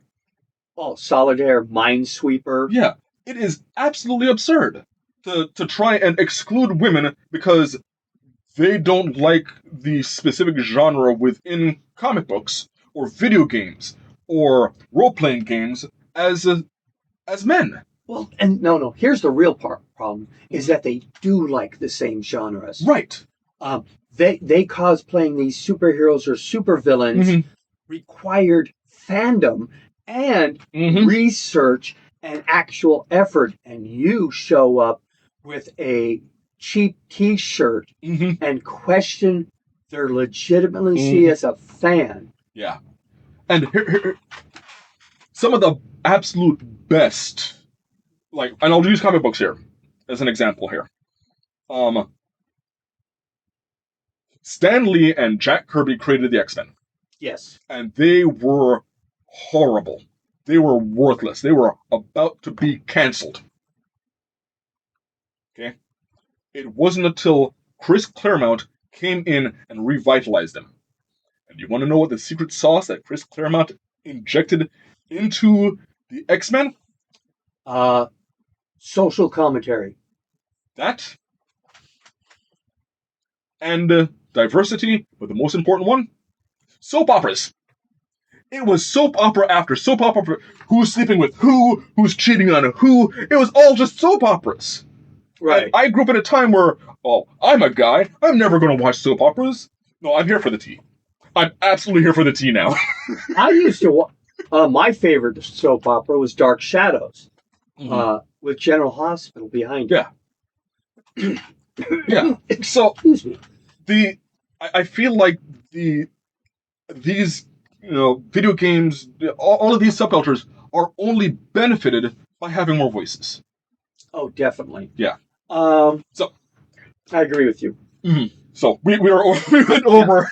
I wanted to make sure that I got that part. Because, it was an important part. It is an important part of the myths and the social things. And it propagates the stereotypes. And it is literally stupid. It is. It is a lot. When it's being propagated by groups that are purposefully trying to push these stereotypes, even upon themselves, a lot of times I feel like it's insecurity. It is. Yeah. It's insecurity. It's anxiety. Yeah. It's some people that they hear about the power that men used to have, just or unjustly, and they want that world. Yeah, and a lot of let's talk about that real quick, and this is just a quick aside. Yeah, women used to not be able to divorce without their husband's consent. Yeah, and the amount of women who used to murder their husbands went down after they were allowed to do that. Yeah. Yeah. And I believe there was a joke about that, like, what happened to the husband? Yeah, he went out to go get cigarettes. Never came back. He never came back. It's not because he went out to go get cigarettes or milk. It's probably because he was an abuser and they buried him around back. Yeah. Or out in the swamp. Yeah. Anyway, what do we have coming up next? We have an unboxing. Yeah, well, kind of an unboxing. There's really no box involved. Okay. I'm going to show you some special dice that are in a box. But the rest are going to be printout of a PDF that I got. And I'll explain to you how to get that PDF. I'm very excited. An upcoming role-playing game that is going to be, for the first time, released in English. Yeah, it's not officially released in English. It's not a new video. It's not a new role-playing game. But it's an old goodie. And it's the second most popular game in Japan. Yes, the first one being Call of Cthulhu. Correct. So after these messages, we'll be right back. Welcome back to the RPG Talk Show. We are going into unboxing.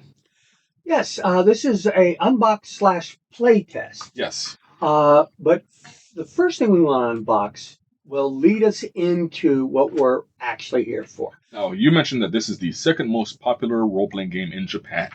Yes. Yes. The first is actually Call of Cthulhu. Yeah. Now, my son started this conversation with me earlier today when he was trying to tell me do you know what the most popular role-playing game in Japan was? Uh-huh. And I told him it's Call of Cthulhu. He says, no, it's something else. It's something else. Now, I was somewhat familiar with the role-playing games in Japan. I know that in the West, the number one role-playing game is Dungeons and Dragons. Yes. Yes. In Japan, I knew for the longest time it was Call of Cthulhu. Yes. It still is. It still is. I think Dungeons and Dragons is within the top 10. It's still within the top 10, but it's not number one. Yes. And there is there's another one that I was familiar with. I can't remember it. I don't speak Japanese. All I do is read subtitles. Yeah. Well, speaking of which, go ahead and open up those dice. These dice. Mm-hmm. Okay. No. It says, oh geez, that is red on red. What you hold in your hands is a refreshment of a beautiful design you created years ago, which became a favorite of many dice collectors. The 7-piece dice set is adorned with flowers, petals surrounding the kanji characters, instead of traditional Arabic digits, bringing a truly oriental vibe to your games. This is, what's the name of the company? Japanese dice set? No, the name of the company. Workshop? Q Workshop. Q Workshop. Now, Q Workshop is in Poland. Mm-hmm. So it's a Polish company making Japanese dice. Yes. And avoiding Arabic numbers. Well, yeah, because this is literally Japanese dice. A person who understands and reads Japanese would use these. I appreciate that this is in a flower pattern. Mm-hmm. Okay. That blank spot is just a blank spot. It's just a blank spot. I don't know why it's there. Nobody knows. None of us know. Okay. So, I'm going to start off with the well, let's spell them. I think there might have been a coin that should have been in there, but it isn't. Yeah. So, we have a D4. And I think this it's got a let's see here. White paper? Or that white piece of plastic? If it's not too shiny. Is there something on here? Anyway. Can it focus? There we go. It has that sakura petal flower in the center. Also known as cherry blossom. Cherry blossom. To us English-speaking people. I said to read the subtitles.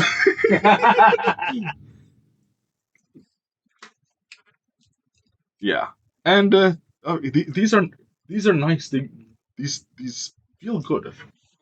Now, I honestly have no idea how to read any of these. Oh, same here. I thought about Googling it before we started, but that wasn't the point. Yeah, and then we've got 2 D10s. I can tell because I'm familiar with the shapes. The shapes. I'm curious if they're just going to reprint the same symbols. Well, they would. I don't think these are, and it makes it harder because you can't distinguish one from the other. I don't know if there's a 00 on one of them. I think there is. Okay. Which one do you think is which? Okay, so I apologize if I am wrong here, but I'll see if I can line up an example here. But okay, so I will need a sheet of paper for this. There you go. Okay. So this I think is the 00 ones because there's a little plus sign at the bottom of so many of them. You see the little plus signs? Okay. Okay. So there's a little plus sign. The little plus sign, right? Spin it all the way around, and I think every single one of them has that little plus sign. Let's see if I can focus. Yeah. See? All of them have that little plus sign. Okay. This is the other one.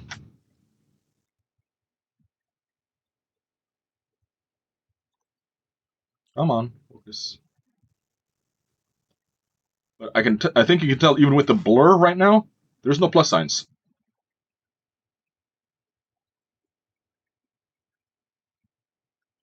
Okay. Yeah. So, I think that's there we clue. go. Yeah. No plus signs. So the kanji is different. Got it. Yeah. So that's the D10s. We've got the D6. Which is the die used for the RPG that we're going to be discussing. Okay. I don't have two of these, and also I don't know how to read it. I don't know how to read it either, which is one of the reasons why I prefer to have my own dice. Right. Let's see here. What else do we have here? We have a Japanese D20. And see, there's that plus sign again.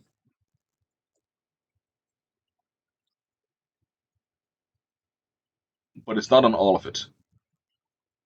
So I'm guessing that plus sign is for, like, tens places? I'm not sure. So. Yeah, I don't know either. And these are all really well made. We've got the D8.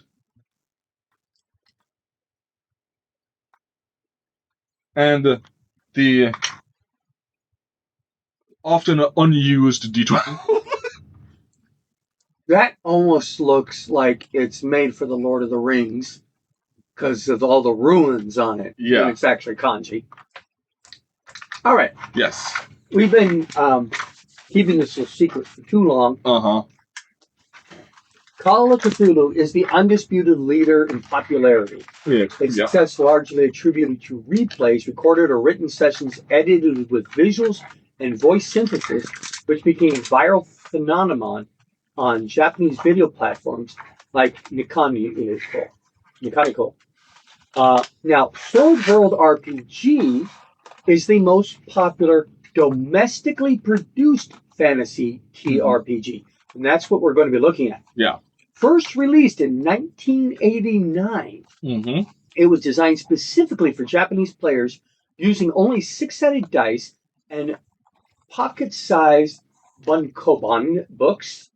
And it was based on Record of the Lotus War. Yes. This is where I start to geek out. Yeah. Record of Lotus War was a 1990 through 1997, which anime. It is an anime, but I'm a little confused. Because who based what on which? Because Sword World was 1989 and Lotus was 1990. Okay. But that could be the American release. So, Record of the Lotus War. So there is the anime, and there is the video game. Right. Right. And before we can, I'm going to go with Record of the Lotus War first. Okay. Before Sword World. Well, because they claim to be based on Record of Lotus War. Yeah, but not only that, but I know what Record of Lotus War is based off of. Dungeons and Dragons. It's based off of Dungeons and Dragons. Yes. Yes. It is a Dungeons and Dragons game record.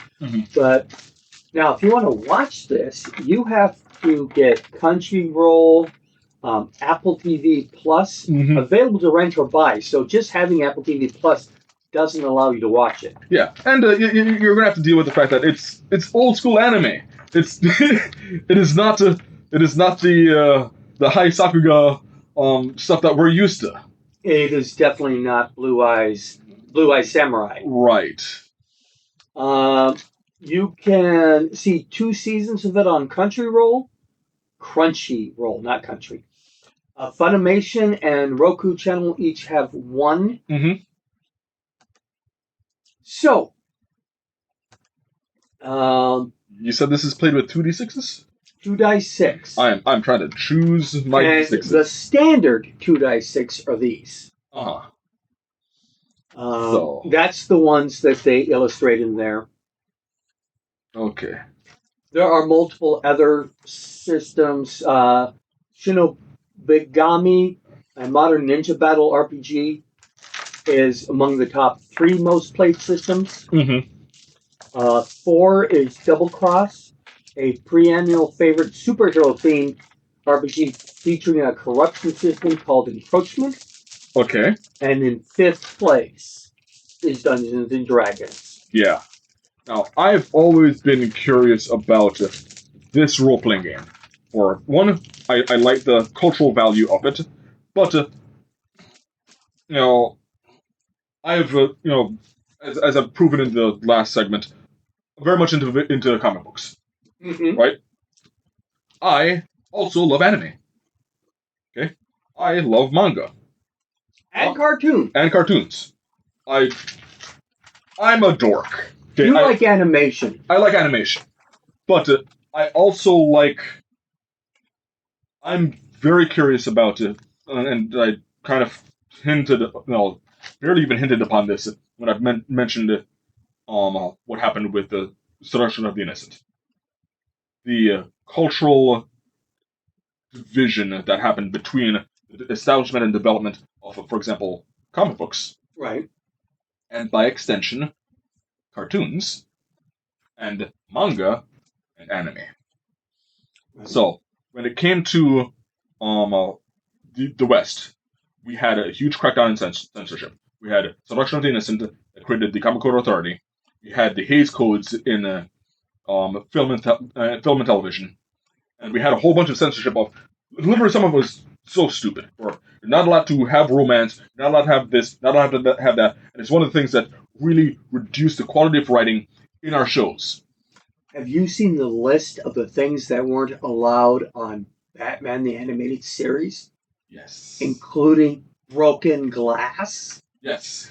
And that was a reduced list from the original Comic Code Authority. It was oppressive. So, a perfect example of that, of the effect of the Comic Code Authority and the censorship it caused in comic books, is Adam West's Batman. Which is, it is in its own right hysterical and funny, but Batman, as he first began, it was dark and it was a dark night. It was a dark night. It was noir. It was Pulp Fiction. It was Pulp Fiction. It was bloody. It was violent. And now we have all of this camp that was happening with Adam West. And that type of camp was mirrored in the comic books, where there were no real high stakes at all. This is where the giant typewriters and other things came in. Yeah. It's funny that they talk about comic books causing juvenile delinquency, and in their censorship, they made all the stories juvenile. Yeah. So you had a stifling of progression of the quality of stories. It wasn't until, I want to say, Neil Adams, where they really started bringing Dark Batman back with Is that before or after Frank Miller? This is before Frank Miller. Okay. Because that then led, once Neil Adams came in, Frank Miller was soon after. Right. Yeah. Frank Miller did Elseworlds, but Neil Adams kind of proved, like, no, we can do Dark Batman again. And that was really hasn't been all that long. We still have this idea that comic books need to be for teenagers. And I see what's been happening with anime and manga. And they have Try showing these people the Black Label Batmans. Actually, no, I won't. Because just because it's more mature doesn't mean that they're dealing with mature concepts. If I haven't actually read a Black Label. Yeah.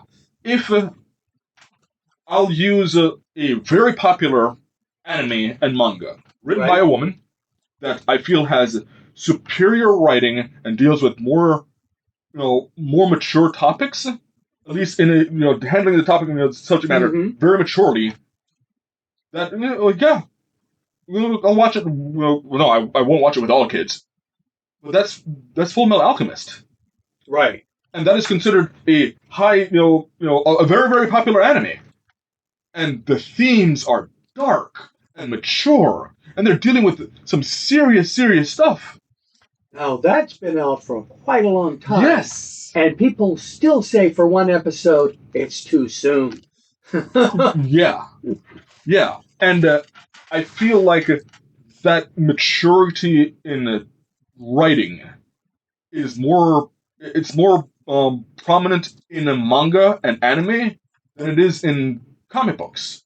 Well, manga and anime had less of a censorship to go through. Yeah. And they also believed in fan service.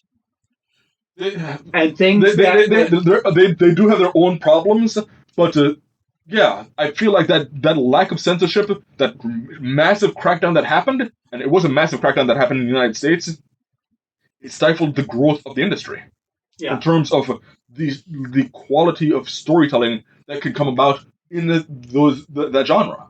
We're still dealing with it today. So, do you want to talk about the key characters of the Japanese TRPG market? Are you asking me if I want to compare the the cultural impression? You brought up the absolutely. I absolutely want to see this. All right. So there's the replay culture. Yeah. Many players enter the hobby by watching or reading replays, which are more influential in Japan than rule books alone. Mm-hmm. This is not the same as watching Critical Role. Yeah. These are edited and graphics added and stuff like that. It would be, it's like taking a Dungeons and Dragons game and turning it into a cartoon. Yeah. Or something like that. I do feel like Legends of Atlantis is kind of doing this with their clips. Demographics. Unlike many Western markets, the player base for most popular game, Call of Cthulhu, is over 50% female. Format and portability. Books are typically printed in small, inexpensive manga-sized formats, not in shoujo formats. Yeah. And accommodate limited shelf space and mobility lifestyles. Okay, what's the difference? Manga, shoujo, big magazine size thing. Shoujins and mangas are usually more to book scale. Yeah, they're small. You can fit them in your back pocket. Whereas Shonen Jump is a magazine. You're gonna have to roll it up, and then you're rolling it up. Session life. Due to busy work and school cultures, there's a strong preference for one-shot sessions that can be completed in 2 to 4 hours sitting rather than long-term campaigns. Okay, I wasn't aware of that. Yeah, that's what it is. I do feel like I want to say that they had a from what I was originally reading, they had an emphasis on roleplay over combat. Yeah. That is one of the things, though. Worldwide, by the way, Dungeons & Dragons is the biggest. Yes. In video games, the best-selling franchise is Pokemon. Yeah. But the most played is Baldur's Gate 3 and Elden Ring, specifically the Night Rain expansion. Top individual game sales, Pokemon Red, Blue, and Yellow is the top-selling individual RPG title with 70 million units, followed closely by The Witcher 3 Wild Hunt with 60 million units. Other global TRPGs are Pathfinder, Call of Cthulhu, and Cyberpunk Red. So let's talk about this one. Yeah. The second most important, it's Sword World 2.2. Sword World 2.2. Okay. And you have a PDF for me. Well, I have a printout of the PDF. Yes. This part here is the front cover, and it is the solo adventure only. I cut everything else out because we should learn how to play this with just the solo content. Yes. So, what do we need to play this? Okay. If you open that up, you should actually see where it says in the solo adventure. Right there is a list. Okay, preparing for the adventure? Mm-hmm. To embark on an adventure, gather the following. 2 standard dice with 6 sides. That's what I got here. Yes. A copy of the character sheet for the human warrior, found on page 57. Okay, that's here. Show them the character sheet. Sword and shield. This is why I thought of this as Eric. Yeah. But really, that is a very androgynous character that could so easily be male or female. Yeah. Dexterity, agility, strength, vitality, strength, intelligence, and spirit. It's giving me... it's making me remember Final Fantasy 1. So what does it say next that I need? Copy of the battlefield sheet, found on page 66. Show that to the audience. Okay. So there's the allied rear guard, the front line area, and enemy rear guard. So what we have is melee in the middle, and range combat on the outside. Okay, so I'm genuinely geeking out about this. Okay, so this I'm seeing so many parallels between this and old school RPGs, video games. Yeah. The amount of times in, for example, Final Fantasy, right, where you have your enemies on one side, you have your allies on the other side. Yep. And eventually, they had enemies with a rear guard. And you're actually pointing at allied when you say enemies. Oh, I'm sorry. This is reversed for me. Yeah. Lift it up a little more because people can't read the words. Yeah. So we had enemy with a rear guard. Okay. The frontline area, which I guess this would include both sides. Yes. Melee area. And you've got the allied rear guard, which I started seeing in, I want to say, I'm not going to be able to say which Final Fantasy it was, but, even in the NES era, they started showing this. Was it 7? No. No? Final Fantasy 7 is PlayStation. Okay. Yeah. So it's before that. It's before that. Yeah. It's so either. What's the next thing you need? Oh, okay. So the next thing that I need are tokens, coins, miniatures, etc., to represent a character and monster on the map. So a token is just a picture. It's a round picture with a thing on it. We're going to not do pictures. We're going to use miniatures. Okay, let's see what we got here. We have a warrior. Yeah, that's our hero. And we have a goblin. And I think you might want to put white behind him so people can actually see what those look like. Yes.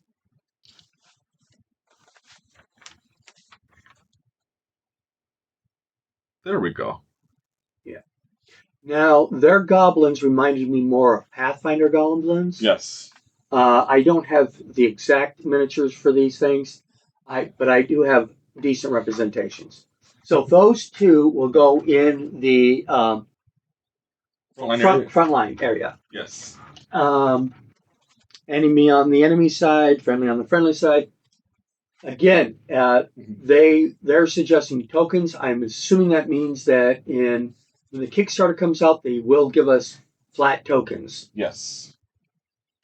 Alrighty then. What else? Did we need anything else for setup? That's it. All right. Okay. So, understanding your character. Class levels. Look at your character sheet. Looking at it. You are now this character. Okay. I'm going to hold up that on my screen. Yeah. So you can you can read along. Okay. You're now this character, a human warrior. This means you're a trained fighter of human lineage. You have 2 class levels in fighter, making you a potent frontline combatant. You also have one class level in Ranger. This gives you skills to search and track, perceive your environment, and do some sneaking around. And it shows Fighter 2, Ranger 1. This is not, obviously, a first level character. No. Abilities. You can understand the characteristics of your PC by looking at the ability scores on your character sheet. The highest are Dexterity 18 and Vitality 18, indicating that you are nimble with your hands and skilled with weapons, while tough at the same time. Strength 17 is also an excellent ability score, showing you can handle strong, heavy weapons and armor. Agility 13 and Intelligence 12. Oh, they have a difference between agility and dexterity. Focused? You can get it a little bit closer. Let's see here. Sometimes it has a problem focusing. Agility and intelligence are above average at 13 and 12. Human average scores are either 10 or 11. They will help you avoid enemy attacks and sense dangers. Only Spirit 7 is quite below average. This indicates that you are weak against magic. If possible, you do not want to fight against wizards without the help of friends. All right, before we continue, I want to make it easier for people. Yeah. You go to mujingaming.com /pages/sword-world !customer _posted equals true. Don't worry about all that stuff. Yeah. It's in the doobly-doo. You sign up for the newsletter, and then they will send you the PDF. Okay. So you can look at it yourself. Yeah. I wish I could know that this was readable to you guys. There it goes. Yeah. Sometimes it has problems focusing. Standard values. When it comes to playing the game, you will also find standard values for many important traits on your character sheet. Some standard values include ability score bonuses. The higher an ability score, the larger its bonus. Ability score bonuses are standard values that affect activities such as jumping, climbing, and sensing the emotions of others. Check packages. Think of check packages as your fundamental skill sets. They include technique, movement, observation, and knowledge. Your standard values in these 4 areas will play a big role in your success as an adventurer. Your strongest standard value for check packages is technique with a value of 4. I had it. There we go, at the top. Can you read that? Let's see here. Pull it back a little bit. A little bit. Yeah, so we've got technique, movement, observation, and knowledge with 4, 3, 3, and 0. Combat traits. Adventurers often confront dangerous threats in combat with weapons, fists, claws, and spells. The standard values for combat traits are traits such as initiative, accuracy, defense, and willpower. All affect how effective your attacks are and how well you evade or resist the damage of your enemies. As a fighter, you have good accuracy, evasion, and fortitude. Your standard value for all 3 of these is 5. There we go. Yeah. And it looks like initiative is 0, magic power is 0, extra damage is 4, and defense is 4. Rolling dice. Chance and luck are a part of an adventurer's life. In Sword World, this is represented with 2 standard 6-sided dice. In most cases, when dice are needed, you will roll both dice and add them together. This is called rolling 2D. For example, if you roll 1 die, if one die shows 3 and the other shows 4, your 2D result is 7. Some tables, like the history table later, ask you to roll 2D, but look at each die individually. In these cases, if the first die shows a 3, the second dice shows a 4, your result is 3-4.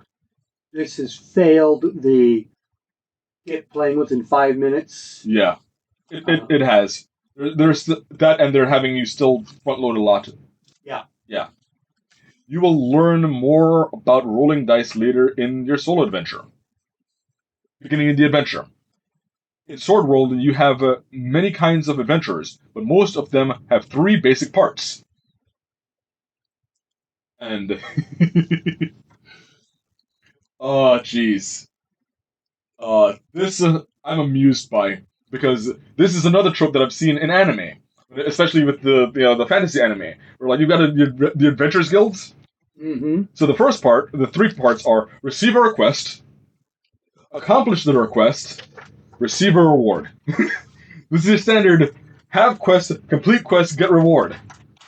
Yes. And that's standard role playing. Yeah, but this is also like, oh, well, if you have these on just cards, then you've got your quest board. Yeah. Yeah, which is a trope in anime. I love this. The request can vary from defeating monsters, searching for people, excavating ruins, escorting people, and so on. In order to receive such requests, adventurers might register with an adventurers guild, a union of heroes such as the PCs, or ask for help in finding work. Right, there's the trope. Yep. You have visited the Adventurers Guild branch Blue Nose, located in the port city of Harvest, in order to become an adventurer. Now, mentioning that, I should have stated that this is the world of Raxia, Raxia. Mm-hmm. So it's not set in Japan or any of our common worlds, the Dungeons and Dragons worlds and stuff like that. So it's its own world. Yeah. Okay. And I'm guessing this is box text. Yes. Yeah. So I'll be a little bit more theatric with this. Unless you want me to read the box test. Located in the center of the port city and waterway town. Located in the center of the port city and waterway town of Harvest, the Blue Nose is an adventurers guild branch that is rumored to be very hospitable to novice adventurers. The first floor is a guild hall, with a reception counter, a cafeteria, and a general store, selling items useful for adventurers. The second floor is an inn where overnight stays are available. Pause. These are tropes I'm realizing where the tropes I've seen in so much anime come from now. Mm. At the reception counter, a man with formal clothes and intelligent glasses approaches you. Oh, are you new here? He asks.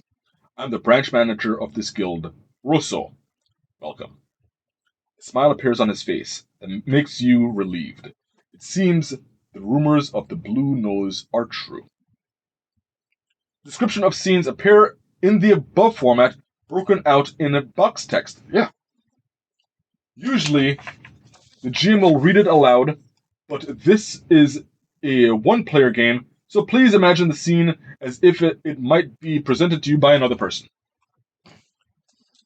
Would you like me to do the box text and stuff?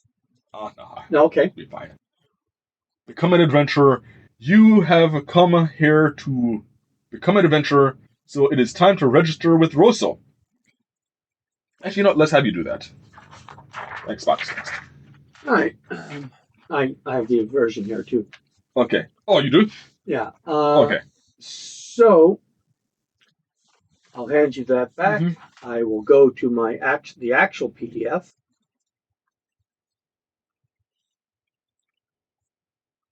And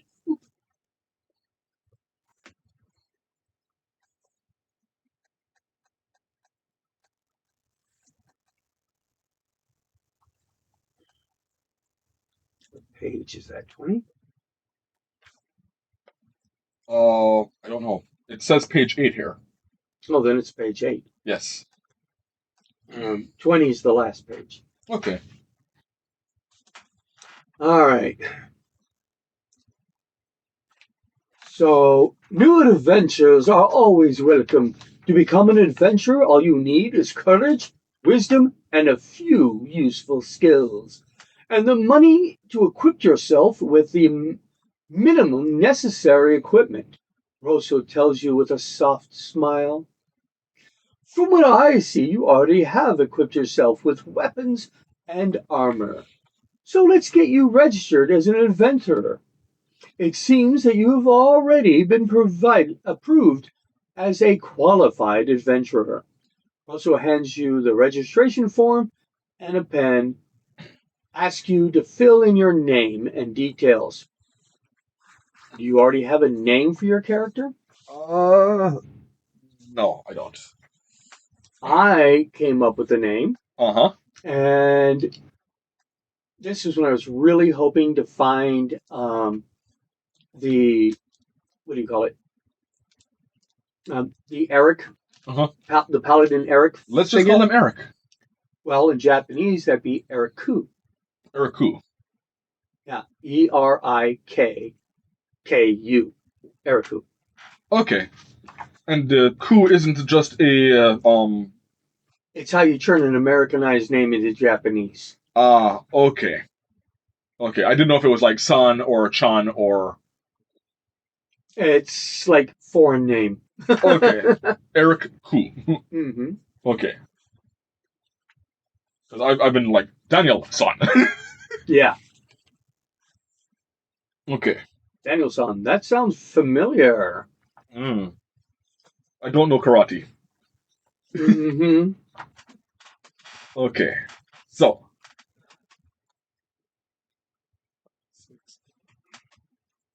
Do you want me to write my name here? Well, you can, or... I'm going to hold off, yeah. Okay, yeah. It doesn't matter. Mm-hmm. I mean, it's just a printed copy. It's not in the way I wanted to print it because it's not double-sided. Yeah. So, please write your name you like for your PC in the character name box in the upper left corner of the character sheet. You may also choose your own age and gender. The age of adulthood and maximum life expectancy in this world depend on what kind of humanoid, called lineage, that you are playing. And they actually have 4 here. I'm only familiar with 2 of them. So we've got humans and we've got elves. We also have a tabbit and a lycant. I have no idea what that is. I think lycants are wolf and tabbits are cats. Maybe. But that's my guess. Mm-hmm. Because lycan is werewolf, and tabby is a type of cat. Yeah.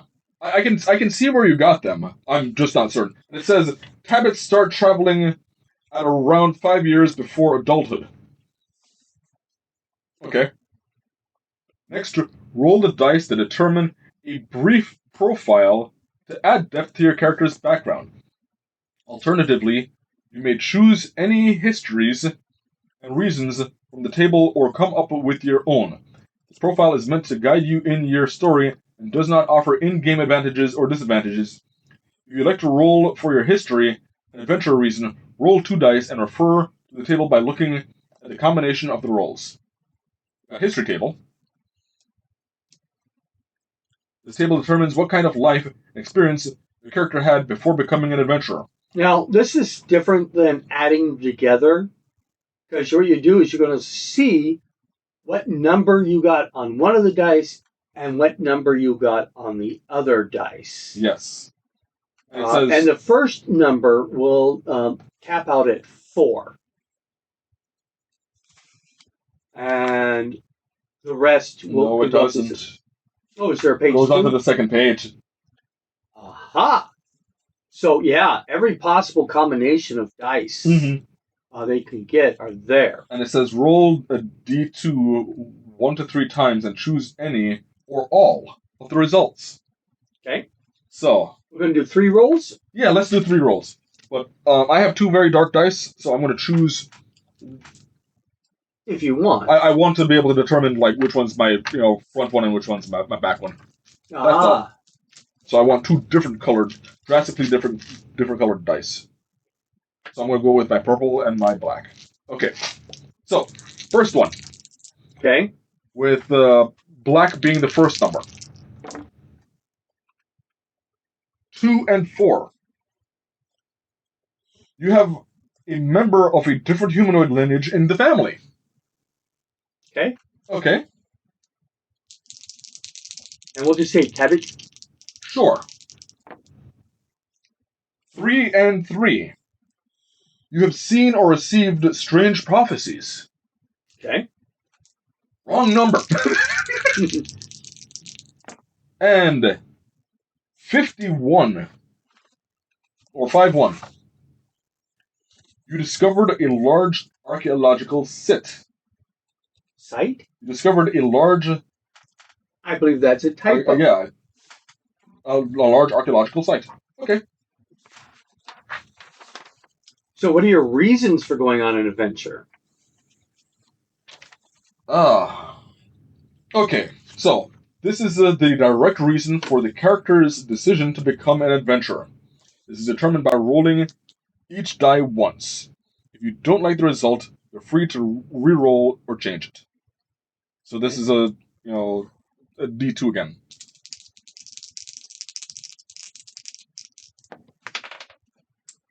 No. There we go. 3 and 1. You wish to broaden your knowledge. Probably because of the archaeological dig site. Yeah. Or I'm just trying to figure out why I keep on getting these random prophecies. Are they connected to the family member in my family that isn't human? Could be. Could be. I'm just sad they don't have Kanuki. Tanuki? Yeah. Yeah. So, we have some box text here. Seeing you finished writing your name, Rosso, the head of the guild branch, smiles at you. Rosso says, "Now then, let's talk about work. Right now, we have an urgent but simple request." There are a variety of requests for adventurers, such as eliminating monstrous threats, searching for people, excavating ruins, and escorting vulnerable travelers. Adventurers Guild branches manage all of these requests and introduce them to adventurers such as you. You don't have an adventuring company yet, so Russo invites you to a request that you might be able to solve by yourself. Recently, Scarborough goblins attacked a nearby village. All the villagers worked together to fight them all. But it seems that one of them escaped. If these Scarborough goblins are left alone, they will soon gather their friends and attack again. We cannot leave them like this. Rosso continues. Worse, one goblin seems to have escaped into a nearby cave. Mm-hmm. The villagers have neither the ability nor the strength to pursue the goblin into the dark cave. Rosso sighs before finishing. So, I ask you to confront this goblin. That might have been a Freudian slip, I don't know. It's a goblin paladin. Yeah. Yes. So, Scarborn is a general term for certain monsters. Scarborn is a general term for certain monsters that have been hostile to humanoids, such as elves, tabbits, and lycans, since the age of mythology. They are horrifying monsters that strongly hate humanoid people, even killing them and eating their flesh. Scarborn cannot be left alone, and standing against their aggression is one of the most important tasks for adventurers. What do you know about Scarborn goblins? To find that out, make a skill check. So this is addressing the whole are they intelligent? Do we what's the morality of monsters? They're saying, yeah, they're just evil. They're a threat to our existence. Right. Yeah. But they also say that humanoids such as elves, tabbits, and lycans have been hostile to humanoids, but they're player character types. Yeah.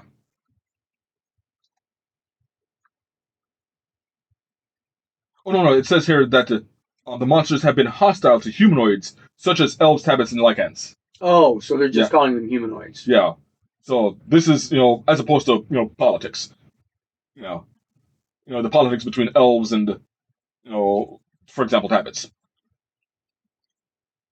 Rules breakout. Skill checks. PCs will perform a variety of actions during an adventure. While walking along a path or drawing a sword may be a natural or and involve little risk of chance of failure, moving a large rock or checking a door for traps involves more risk, and success may not be guaranteed. In such cases, you may be asked for a skill check. Skill checks are all based on the same rules. Most of the game, including combat, is played by applying skill checks. Before you continue, I'd like to point out something about these races. Mm-hmm. Elves are what you think they are. Humans are what you think they are.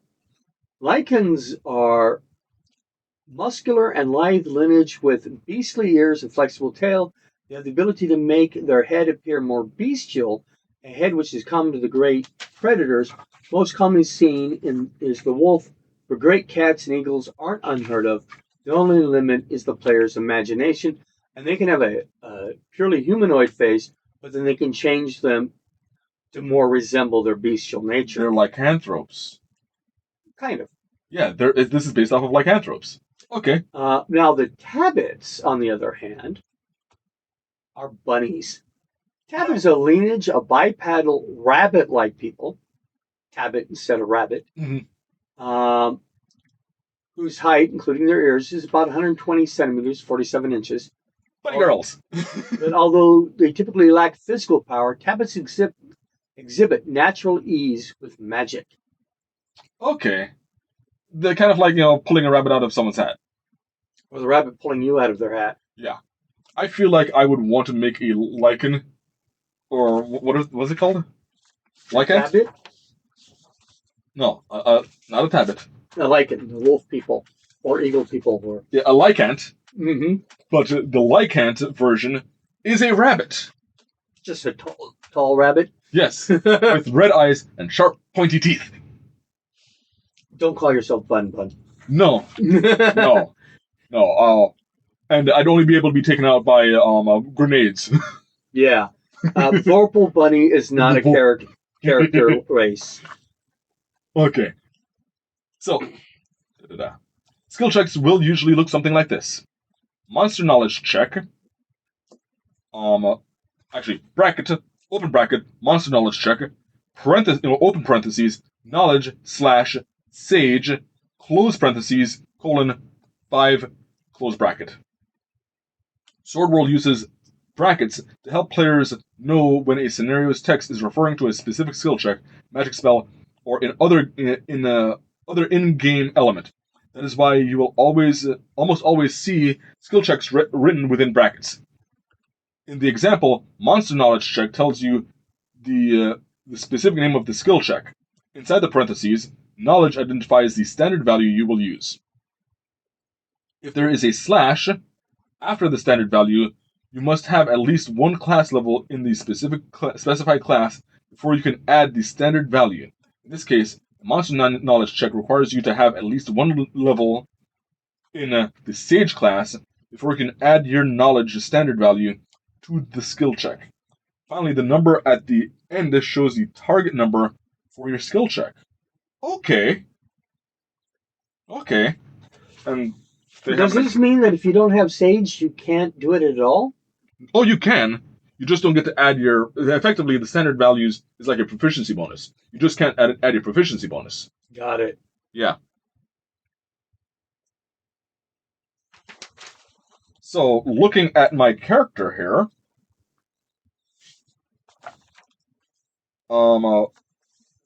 my knowledge is 0. Mm-hmm.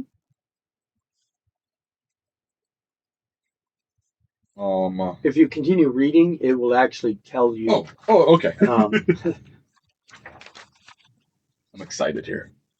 How do all these pieces fit together to perform a skill check? The procedure for attempting a skill check is as follows. Determine the target number, in this case 5. The target number is the total required to succeed. If you attain a skill check value equal to or greater than the target number, you succeed.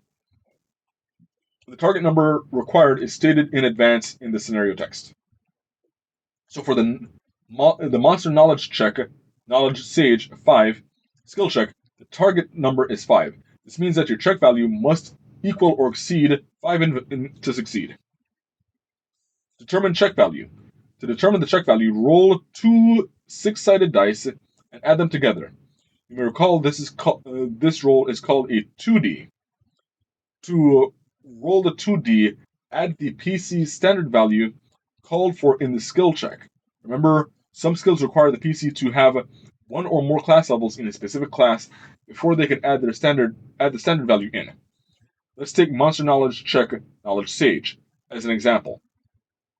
Again, Knowledge Sage tells us that we will be using the knowledge standard value from our character sheet, but only if we have one or more classes in Sage. Looking at our Human Warriors character, we see that they have no Sage class levels. This means that we cannot add our knowledge standard roll. Our fate result rests in just the 2D roll. Outside of combat, observation, technique, movement, and knowledge standard rolls values are often used in skill checks. In combat, monster knowledge, accuracy, and initiative often come into play. The result of 2D plus the standard value, if any, is called the check value. If a skill check calls for a standard value you do not have, treat it as a 0. In these cases, what you rolled on the 2D is your check value. Two special results on your 2D can automatically determine if you succeed or fail. A roll of 2 6s is called an automatic success, no matter how high the target number is. Even 100. It always succeeds in skill checks. This means that no matter how high the target number is for the skill check, as long as the dice are rolled, there's a slight chance of success. Similarly, rolling 2 1s is called an automatic failure. No matter what standard value you have, the check value is treated as 0, and you will absolutely fail. This may be very disappointing, but you gain 50 experience points when you roll an automatic failure. This reflects learning something from your mistakes. That's an interesting concept. Yeah. Step 3, compare target number and check values. The check value is equal to the or greater than the target number, then the skill check is a success. If not, it is a failure. Skill check summary. Roll 2 die, add a standard value. If specific class is required, you must have at least one class level in it. If you do not have the standard value, add nothing to the 2 die roll. Compare the check value from the number 2 with the target number. If you meet or beat the target number, you succeed, otherwise you fail. Yeah. Back to the story. Now let's check to see what your character knows about Scarborn goblins. Make the following skill check. Monster knowledge check. Knowledge Sage 5. I have no Sage, so it's just 2D. Mm-hmm. I have to say 2D, and I'm used to this being 2D6. 4. Just missed. Ah! It's a shame. Yeah. Unfortunately, you have no class level in Sage and have monster knowledge of 0, so you cannot add anything to your roll. If your check value is equal to or greater than 5, you have knowledge about Scarborn goblins. You can see this information on page 49. You have no class levels in Sage, so no matter your result, you cannot take the advantage of Scarborn Goblin's weakness, shown beneath the monster's name for its data. If your check value is less than 5, you don't know much about Scarborn Goblins, so I don't. Since you don't seem to know much about them, Russo will tell you more. You can also look at the Scarborn Goblin data on page 49. As before, you will not be able to apply the enemy's weakness. So that defeats meta-knowledge. Roscoe speaks. Goblins are not weak monsters, but you will be strong enough to defeat them. He holds out a map. Here is a map to the cave and a floor plan of the interior. This cave has been investigated before, and its structure is known. I like that they distinguish the difference between a map and a floor plan. Mm-hmm. It is not a very large cave, and there's a dead end at the back. As long as you don't get caught by surprise in the dark, you shouldn't have any major problems. If you're successful in defeating the goblins, I will pay you a contingency fee of 200 gamels. Gamels. I guess camels. A week's worth of preserved food cost 50 gamels, silver coins, so that should be decent pay. You receive the map and accept the offer and set off immediately for the cave. Now it's time for your first adventure. Time to go on to the cave. The damp air. No, I'm using my voice for this part. The damp air caresses your cheeks as you peek into the cave. Mm-hmm. It's dimly lit and looks like it could use a light.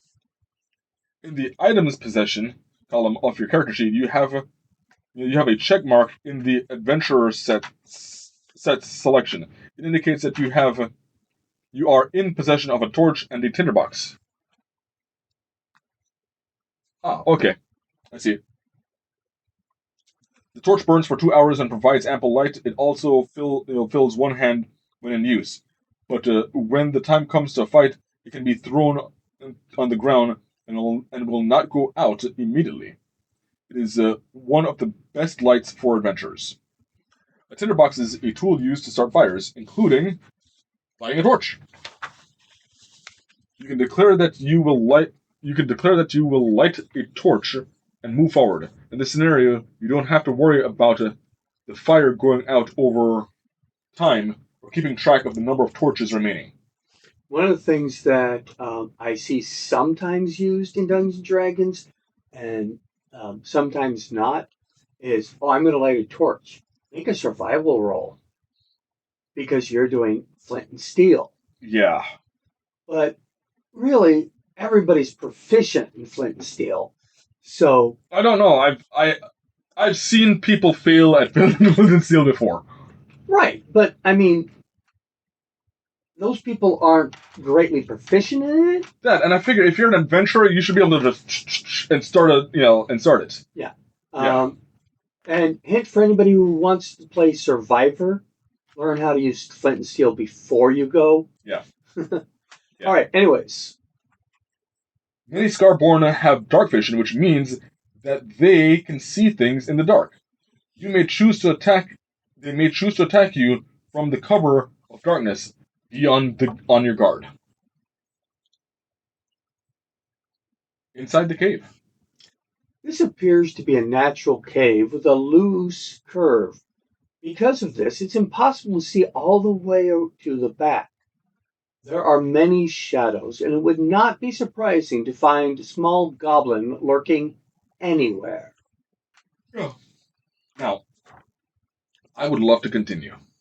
Are we out of time already? Yeah, we got about a minute left. Oh man, we're just about to get to the combat. Yeah. I think we talked too much at the beginning. It's okay. I love this, man. Yeah, it is. I'm absolutely going to be downloading this because I've sent you the link. Yeah. I've been wanting to get these rules for a very long time. All right. Battle, combat preparation, prepare your equipment. 2, monster knowledge check. What do you know about your enemy? Mm-hmm. 3, initiative check. Decide who attacks first and who attacks second. Initial deployment of forces. Divide combatants into front and rear. And that's basically what you're going to do. Mm-hmm. A listen check, by the way, is observation/scout, ranger 8. Ooh. So you are a ranger. I am. So you get to use your observation number. Yeah. So that would have been adding a 3 to your 2 dice 6. Yeah. Go ahead, roll it. Let's see what happens. Add 3. Oh. 13. You pass. Yes. That's great. Really would have wished to got into combat, but guess what? You can do that later. Yeah. Yeah. Observations. It's not the perfect solo adventure. Way too many rules for each section. Yeah, I feel like much like with Dungeons and Dragons, once you learn the mechanics, it's easier to get through things. Yeah. But this is more like the Pathfinder introduction than the Dungeons and Dragons or even the Call of Cthulhu. Call of Cthulhu of the modern games is still the best solo adventure. Yes. The 1983 Beckme basic solo adventure was the best for both players and dungeon masters. I am looking forward to actually playing this. I am definitely going to be putting it for the Kickstarter. Yeah. And it is going to be fun. So you will have access, of course, to this PDF once you sign up for it. And it has all the rules that you need. And there's even a map of the Magitech ruins. I'm looking forward to it. Oh yeah, as someone who's just absolutely loved anime and manga, and I've seen so many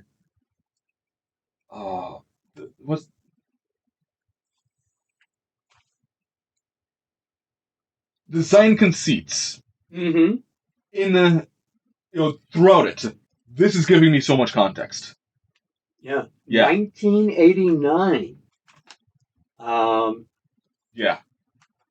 It's let's see, Sword Table. And this is Sword 2.0? Sword World 2.5. 2.5. Okay. I believe that 2.0 would be the Japanese version.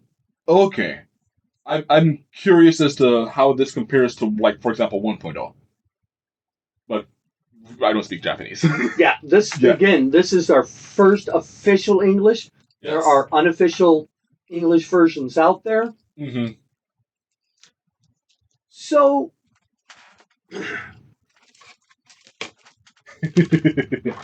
so this has been the RPG Talk Show. I got distracted with how much I'm geeking out about this. This has been the RPG Talk Show, brought to you by RPG Research in cooperation with the USS Spokane, the Inland Empire's Star Trek Fan Association. Comments, questions, and suggestions should be directed at info@rpgresearch.com with the subject line including RPG Talk Show.